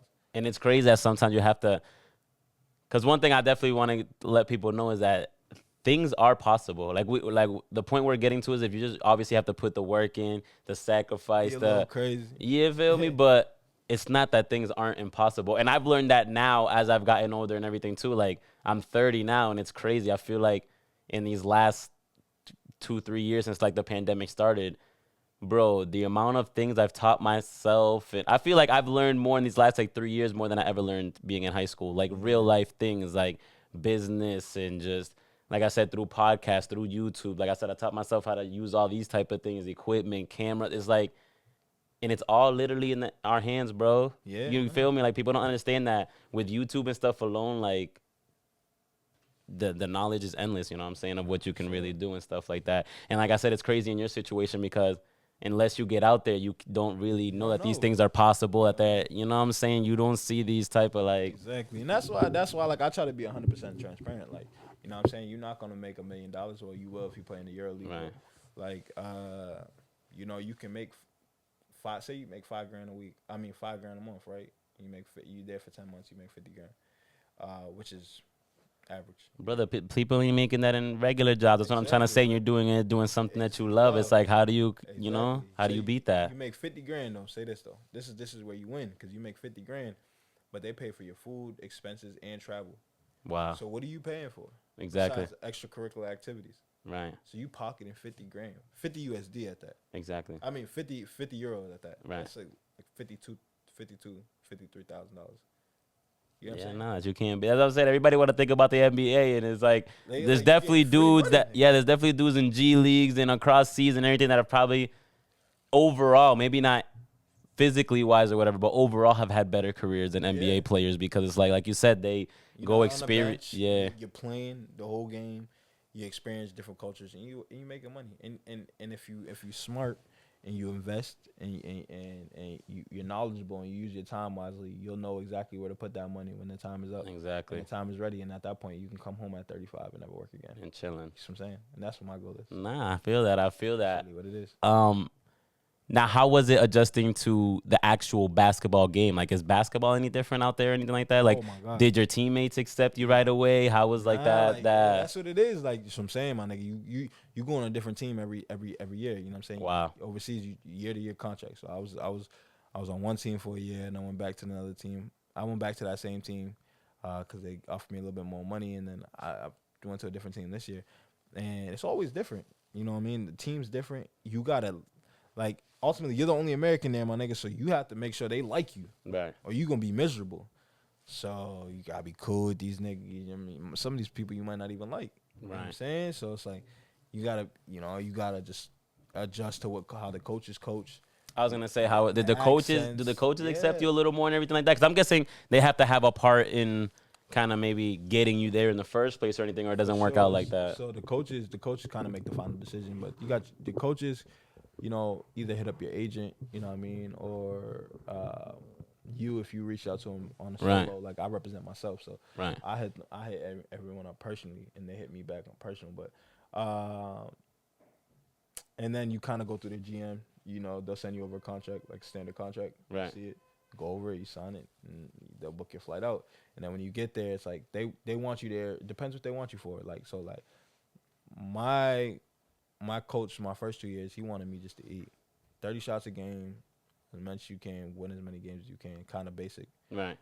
This year, we trying to get promoted to the Super League, so it's like we had to play a structured game. I had Try to play, look a little better. play And within the system. You know, play a certain style he likes. This year, I was playing off ball, and I played point guard, so I was playing off ball this year because he wanted me to be like more of an off ball scorer because we didn't really have anybody that like a good guard that can score. Have any of these adjustments been hard, or it's kind of been? This year was the most. This year was the best year I had in terms of statistically, in career wise, but it's also the most difficult in terms of adjusting because, you know, I've been a guy that been able to kind of just play free, and Right. I was in a real big structure, and my coach really like limited me, and made me change my game a bit. But it will help in the long run because, you know, I learned some tools that I maybe take. That's what I was gonna say. It definitely still got to be a dope feeling, and like I said, it shows a lot of your character that even in these moments, like you said, that you're struggling the most, hardest year of basketball, you still find a way to thrive. Yeah. And still do what you got to do. You know what I'm saying? So Ultimately, it's like I respect it. I haven't even appreciated the fact that I did that. You know what I mean? I sit there. That's what I'm here for, bro. I'm here to tell you that you're doing your thing. I'm saying like we both the same way. Like I'm the same way. Dudes be like, yo, you Nano, you did this. I'm like, yeah, I'm normal like you, bro. So I get the humbleness, but it's like I said, sometimes you gotta acknowledge that, yeah, man, you doing your thing. You that nigga, bro. No cap. For sure, I appreciate that, man. But yeah, I haven't really even had the chance to really appreciate that because I honestly did. I mean, I have a chance. We didn't win the whole thing, Right? But I have a chance to still be Player of the Year this year. Fire. Which is crazy. Well deserved. Like I said, because I've been watching the highlights you've been posting, the numbers, everything. I'm like, yo, my man is going in over there, bro. Yeah, nah, it's dope to see. It's definitely a blessing. Like, you know, I never scored 40 points in a real like meaningful game. Right. You know, I've scored 50, 60 in summer leagues and stuff like that, but like more so like in a meaningful game. And also, from your highlights, I've seen that. I guess I could segue to this question too because from your highlights, I see that it's not bullshit competition either. Nah, it looks like these dudes are playing just as hard. Sure. It looks like it's sort of like a vibe in this league that I'm sure there's dudes from the hometown and everything like that, but it definitely seems like a place that likes to grab from other places. So it's like, you know what I'm saying? I'm sure there's a lot of different players from different places, from different levels of basketball. There's definitely not no bullshit. So for you to still be there thriving, like I said, scoring the points you're scoring definitely shows a test to your game. You know what I'm saying? Sure. We have in our country, I think probably we only have like 3 or 4 Division III athletes. Everyone else played D1. Wow. So we had somebody, a kid from Oklahoma. That's what I was gonna say. Like, how is the league out there? Yeah, nah, the competition is good in terms of the Americans. The Irish players are definitely getting more competitive as well. So, I mean, the league is growing. It's growing a lot, and in a couple of years, it'll probably be one of the better leagues around. To be honest. But yeah, the league's great. The playing is great. You know, they say it's the longest, shortest season in Europe because we are one of the smaller countries. But we have like the longest and shortest season because we only play 1 game a week. But we play 1 game a week in like the same span as every other team that plays 3-4 games a week. Or at least 2 games a week. You see what I'm saying? So it's a different game. And so, you know, you have a whole week to prepare for one team. You know, so it's like football. Exactly. I was literally just thinking that in my head. Football, you know what I mean? Where it's like it becomes draining because you have more practices and you do games.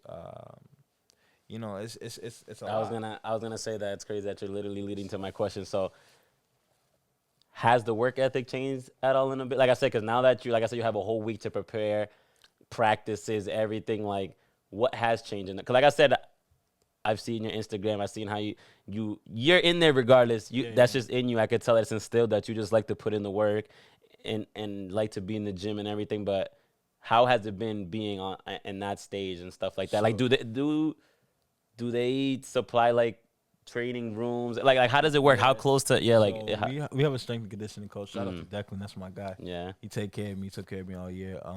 We have a strength and conditioning coach. You have access to the gym anytime you want. Word. We have our arena is where we play our games. We don't we practice in there, but we don't get to work out in there like too often.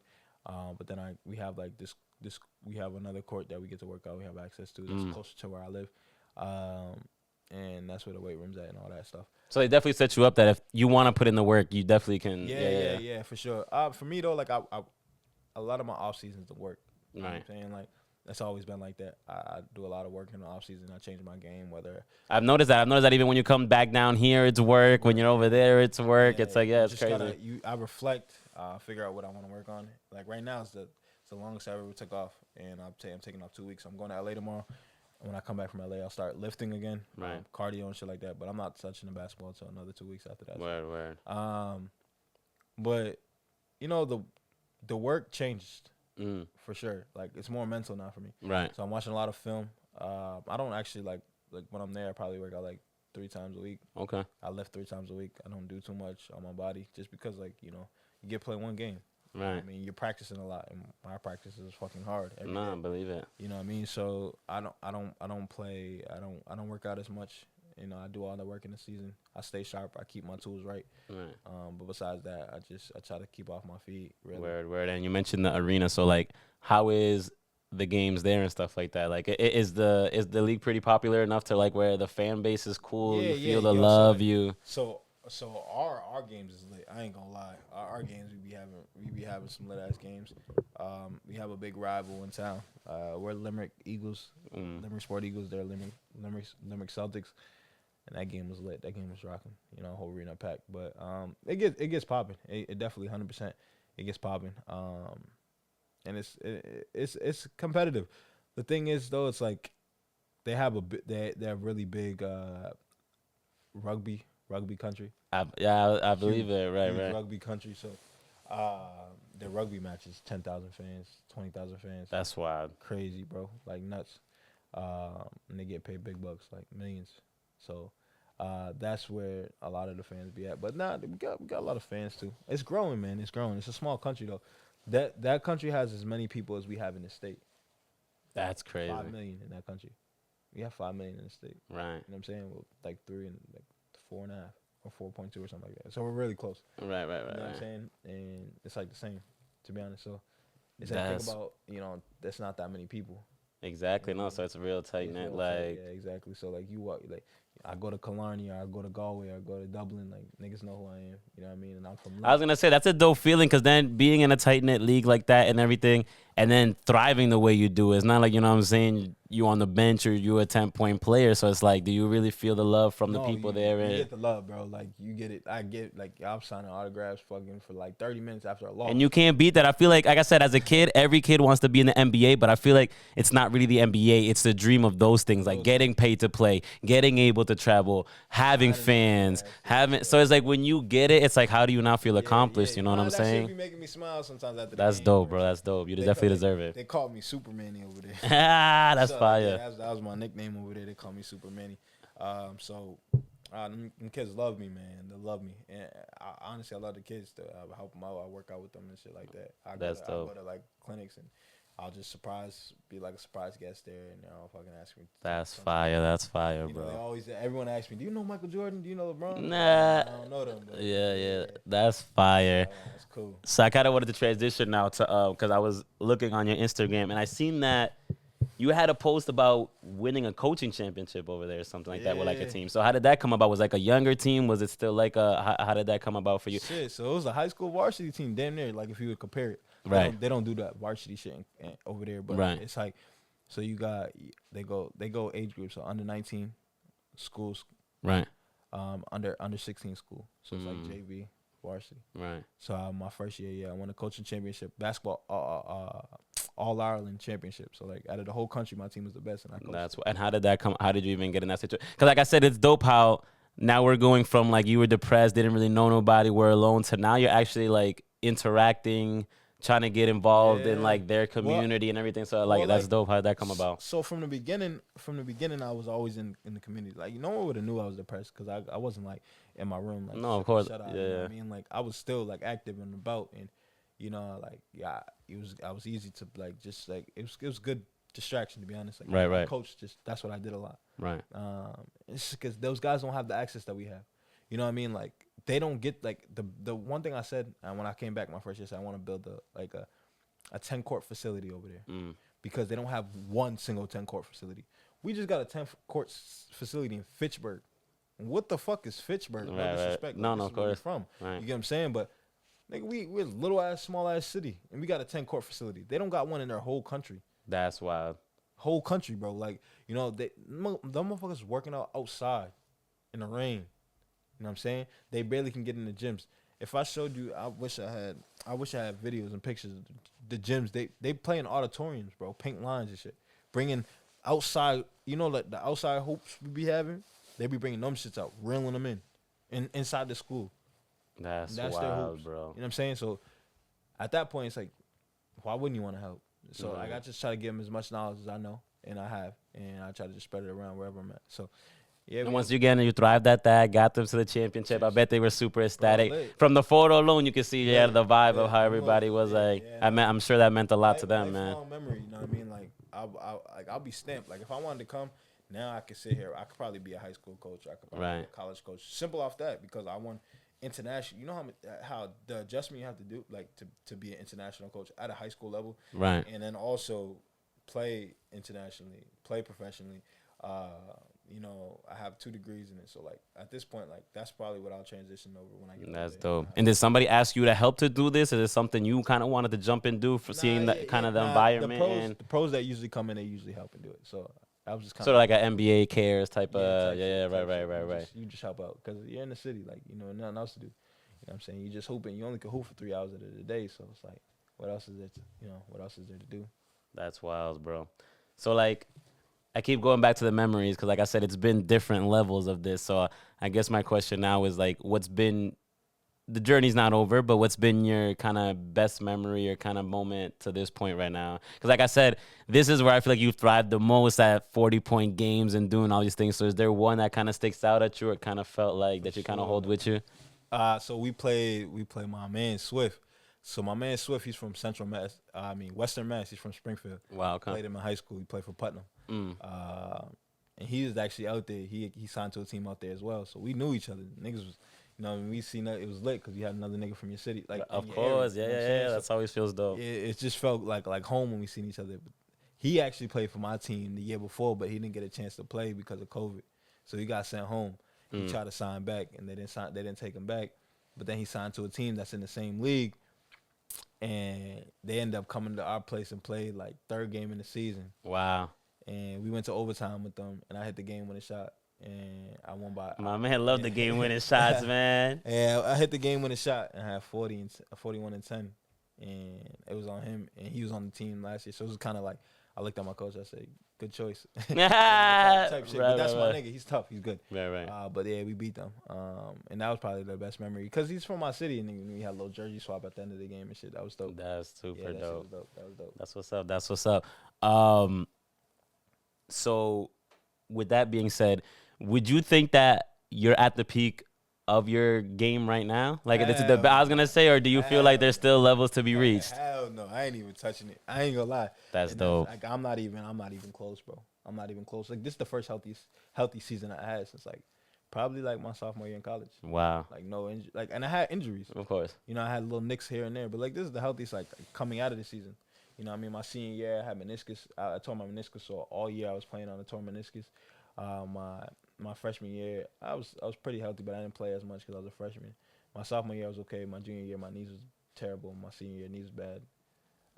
Tore my meniscus overseas my first year. Waited to have surgery till this summer. So, like, I've been through it with my body. Right. This is the best I felt. Coming out of a season, like I feel. So you definitely think there's still levels to be reached. There's huge levels to be reached. Like I stand by it. Like that's fire. Motherfuckers gonna see me in the league. Like that's my goal. And I'm gonna be looking for that 100-point game over there. Bro, that'd be. I feel like you could do it. He was like, "Yo, when we gonna get the 60 ball?" And I'm like, "Damn, nigga, we just got the 45." Like, I need some of them. I need a championship over there because I'm telling you, we definitely got to come back and do another episode once you reach that point and get the championship and see how that feels over there and stuff like that. Definitely. I think we on the way. You know what I'm saying? Like I said, I represent the city, and we on the way. Like we gotta have somebody do it. Right. You know what I mean? And if I'm this close, like why stop? Of course. That's my goal, right? Nah, I'm rooting for you, bro. Like I said, being around you, knowing you, we went to high school together, we've played pickup around, everything. Like you, I've definitely seen the growth. And it's crazy because, like I said, I know you, but we've never really sat down and had this type of conversation. So it's dope to see like where your mental's at and like.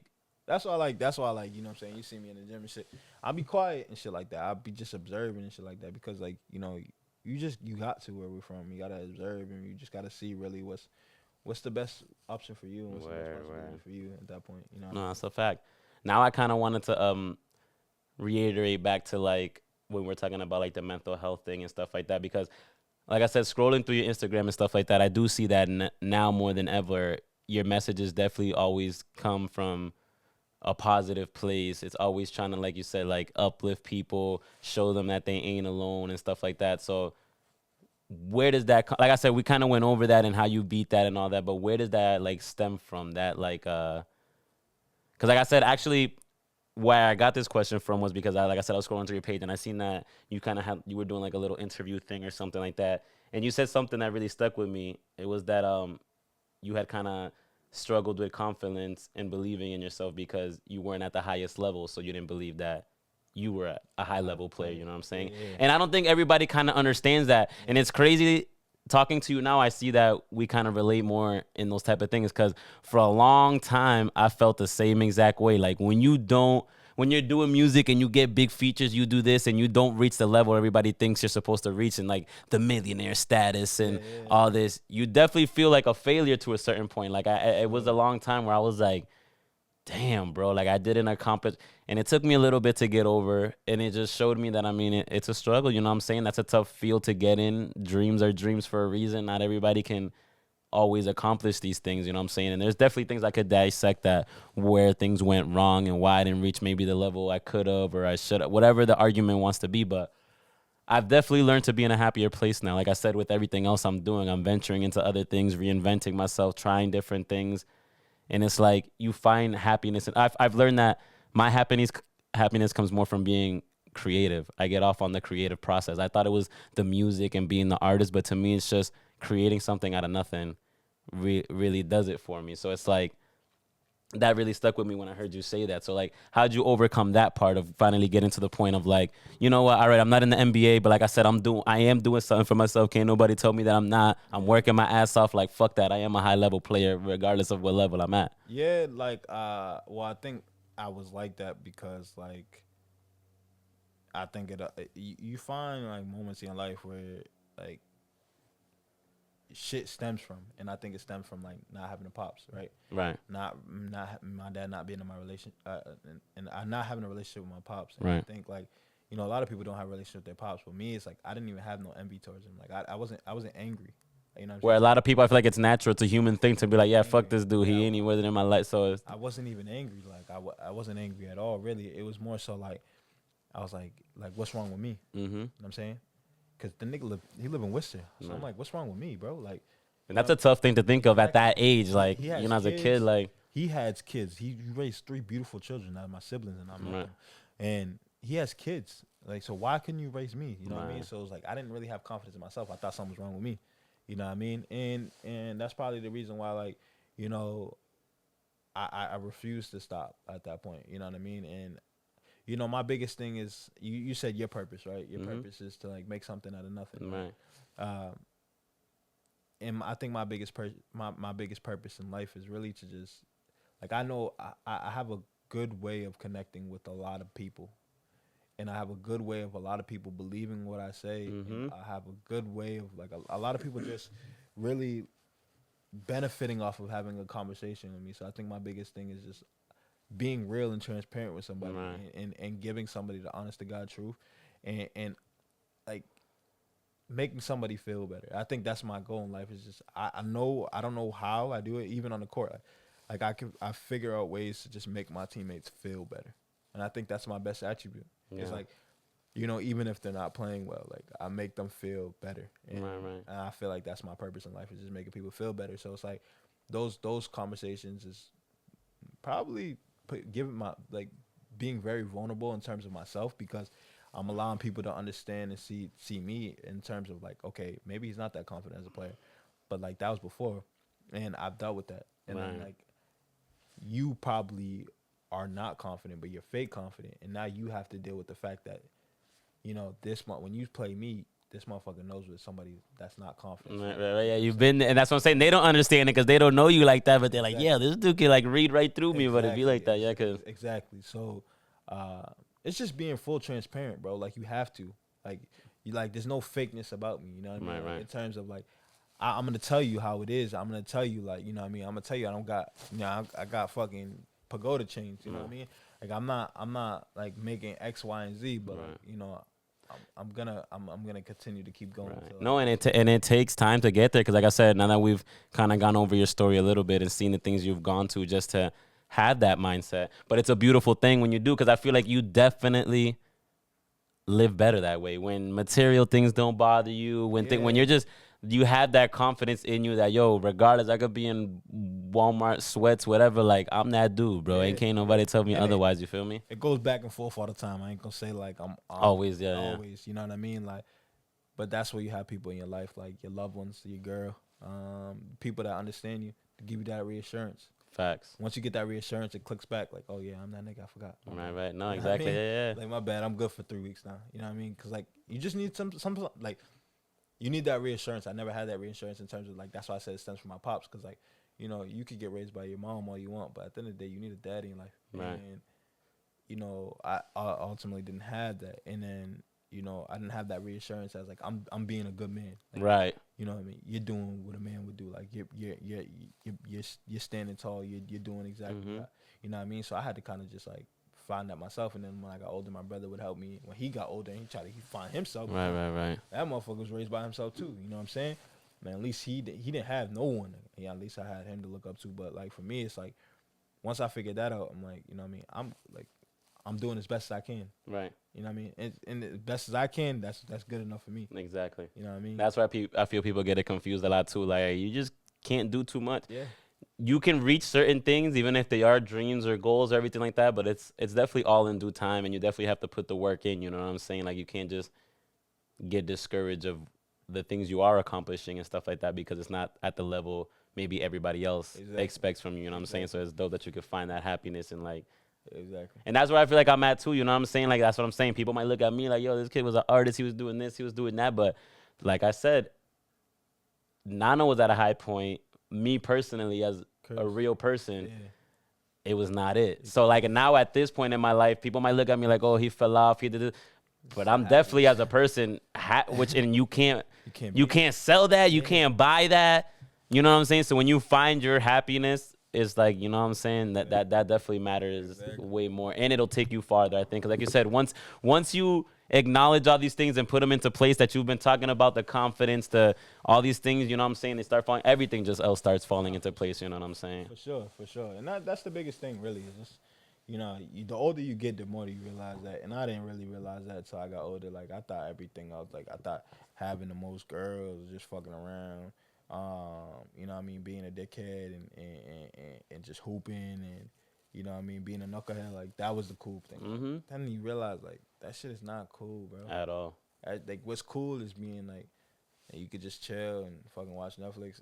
No, that's a fact. As you get older, everything switches up. Like I be saying the same thing, like, bro, like, I'm a homebody crazy now. Like, I don't see the point. Unless I'm out making money, doing something, like, I don't see the point to even leave, bro. There ain't no point. Especially around here where, like I said, it's so easy to get into trouble or get into nonsense. So it's like, I'm just not even for it anymore, bro. Exactly. So, like, at that point, it's like, you just got to keep going and just being you. Man, that's a fact. As authentic as you can. Right. At that point, like. Yeah, and to finish off, I just wanted to ask you, like, so what advice would you give, like, an athlete or somebody here from where we're from on how to, like, you know what I'm saying, try to accomplish what they want to do, or maybe play basketball, even go overseas, or do, like, go to the league? Yeah, like, what's the advice you would give a young kid trying to, like, figure it out? So I think my biggest thing, and I'll tell this to anybody, is detach yourself from basketball. Detach yourself from being a basketball player. Detach yourself as, like, say you Chris, the basketball player. Right. You know what I mean? I don't want to be the Manny, the kid that plays basketball. Right. Manny, Manny Payton, the human. That's deep. You know what I mean? And once you detach yourself from that, like, you know, everything else is whatever. Because, like, you know, at the end of the day, bro, like, you are your greatest self without it. Mm. You're a better person with it. Like, it enhances who you are. Because, like, if you're a good basketball player, like, ultimately, like, it's going to help you be a better person because the tools they'll bring. But at the end of the day, you're a great person without it. And you will always be a great person. So, like, for me, it's like, detach yourself from basketball. You know what I'm saying? Detach yourself from, you know, being X, Y, and Z, that player. Or right.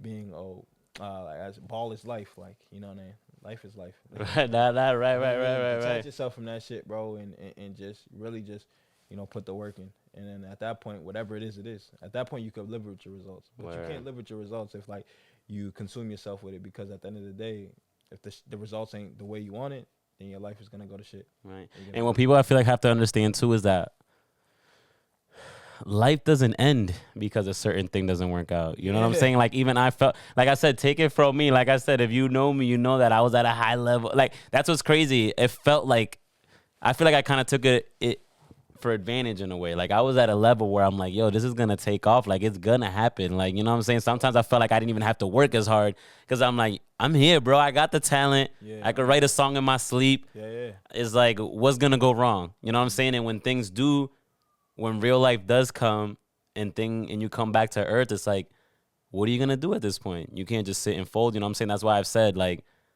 I want to lead and be an example of that. You can reinvent yourself. If one thing don't work out, I mean, that don't mean you give up on life. You know what I'm saying? I'll tell you this, though. The realest shit I'll tell you is, you know, I just got an interview today for a sales position.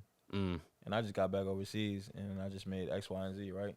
And I'm going to go overseas and I'm trying to work a sales position job and I'm trying to keep it.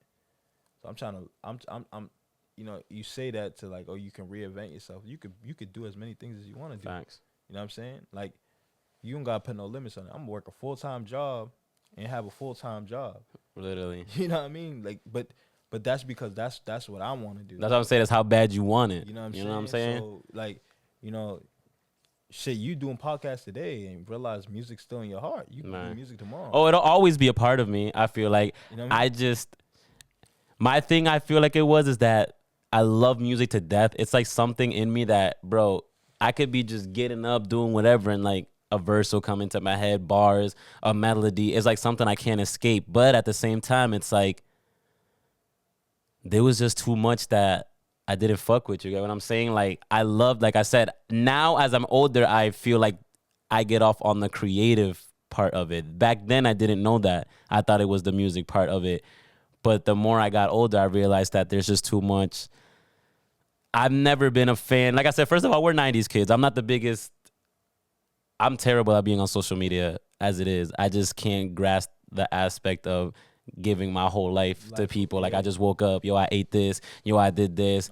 I don't even like taking pictures, really, to be honest with you. It's just not in me. You know what I'm saying? So it's like those type of things. And I feel like to be a good music artist, nowadays, that goes hand in hand with it. It's not about having good music. You have to let people in and all these type of things. Bro.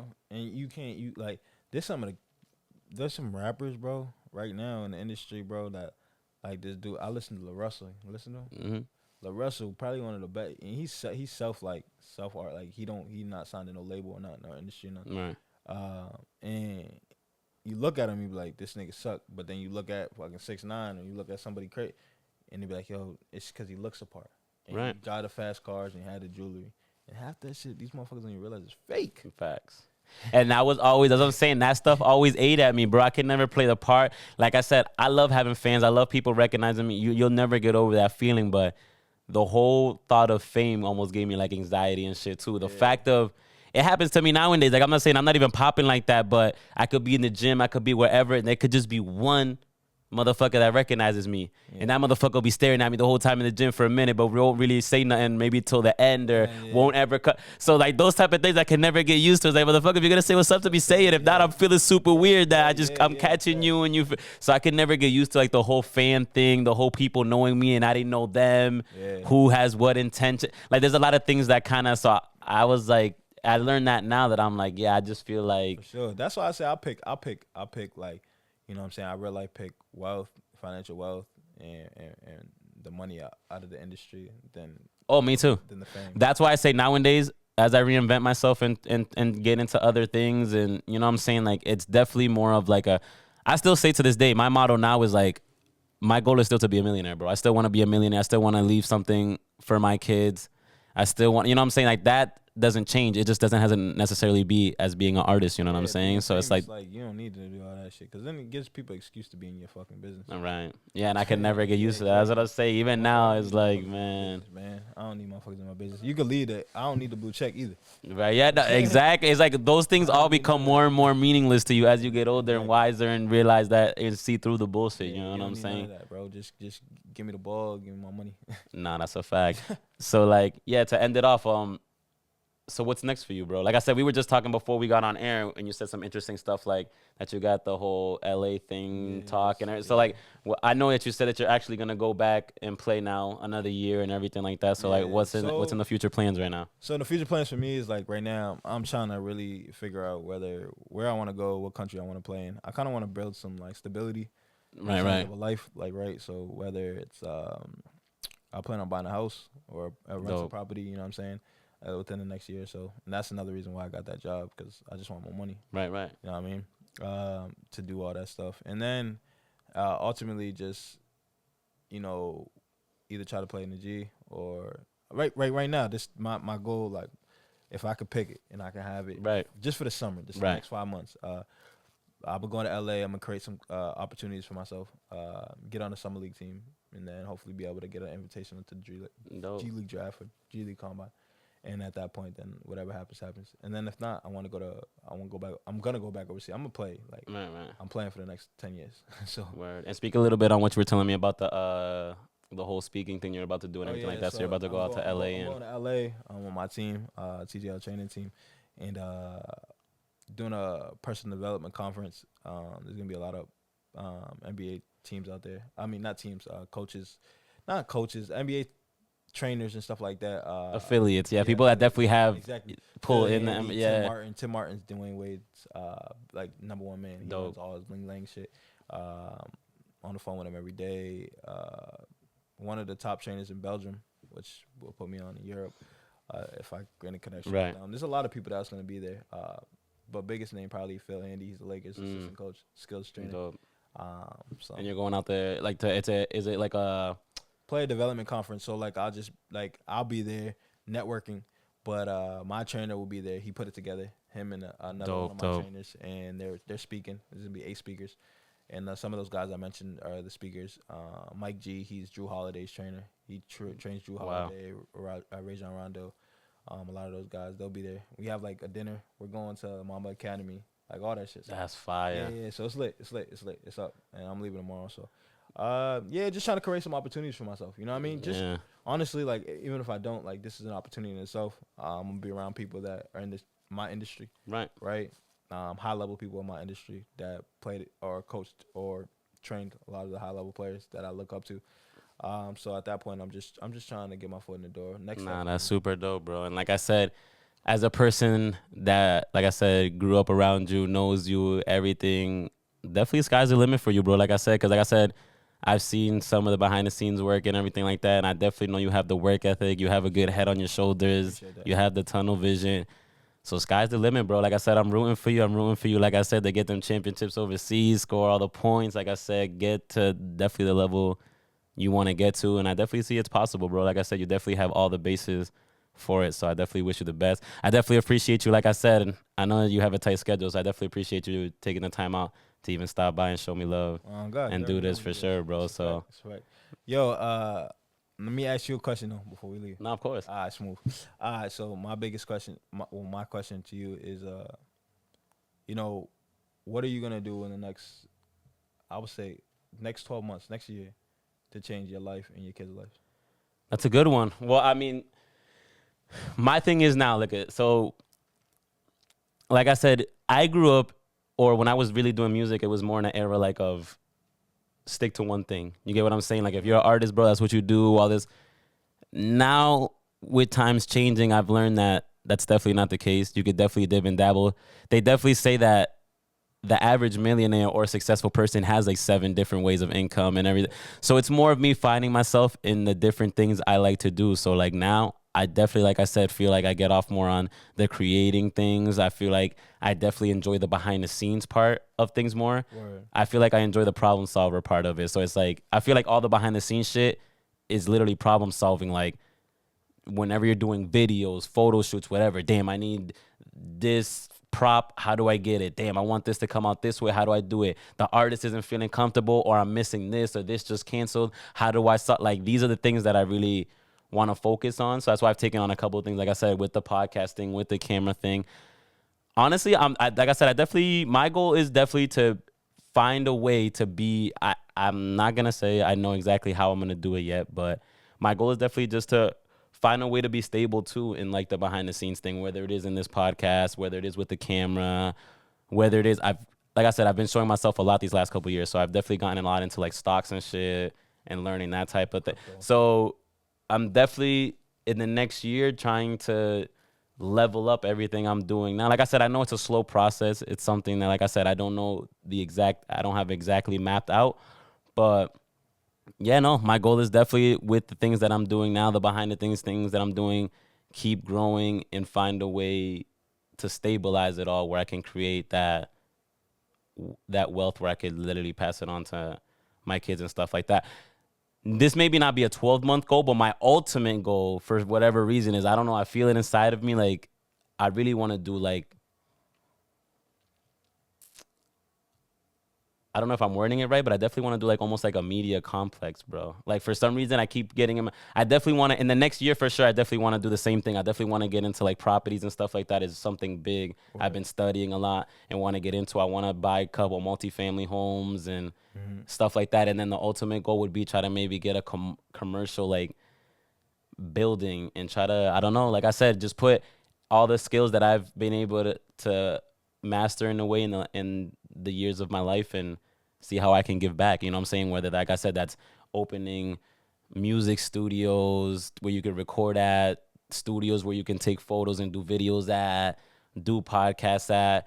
I definitely want to be in the field of the music world and everything in that media type of aspect, but now I'm just not as an artist, more in the behind the scenes. Sure. So like I said, my short-term goal is definitely I want to get into some like properties and start learning that aspect, because like I said, my long-term goal would be at some point I want to do like something media related out here. Like I said, open a building, a complex where, like I said, I could help kids. Like I said, I feel like we need more of it. We come from a place where we don't have, as much as we've had ballers and grown up and stuff like that, we don't have a lot of success stories on that level, whether it's in music, whether it's in sports and stuff like that. So my long-term goal is definitely to create something where I can help the next generation sort of like elevate that and elevate their artistic level. Like I said, I see myself, however it happens, like I said, opening studios, like I said, to do photos, do different stuff, maybe classes where we can help these kids kind of do these type of things and all that type of stuff.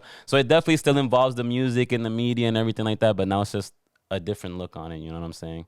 So it's kind of a long answer to what you asked me, but short answer, like next year or so, like I said, I definitely want to get into like more business things, more properties, learn that type of wave. And then, like I said, long term, I definitely want to create something out here that can make a lasting impression on artistic kids and give them like an outlet of, we can go to so-and-so building and do a session and record music. Oh, in that same building, bro, we could pay and do the video to this song we just did in the first place. And sort of like give them a full access of of being able to do this type of thing. You know what I'm saying? For sure. I think the biggest thing in terms of that is just make sure, like, bro, you put yourself in uncomfortable positions. No, of course. I've learned that.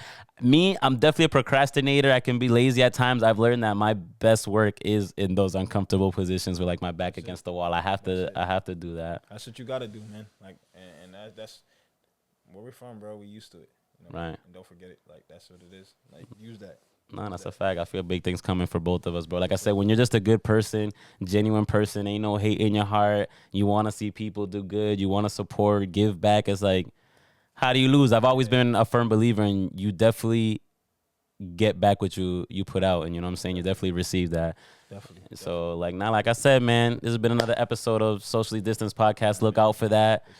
Follow the Instagram, the YouTube page. Everything will be up soon and everything. And definitely follow my man's Manny_Payton. Manny_Payton. Yeah, man. Look out for him. Like I said, you can see literally everything I've seen and we've talked about. You can see my man putting in work. You can see, like I said, you can see that the grind is real and he's definitely going towards big goals and big things. You know what I'm saying? So I appreciate you having me. Nah, of course, bro. It was a dope conversation. I definitely answered all the questions I wanted. It was an in-depth look at the grind and everything like that, which is super dope.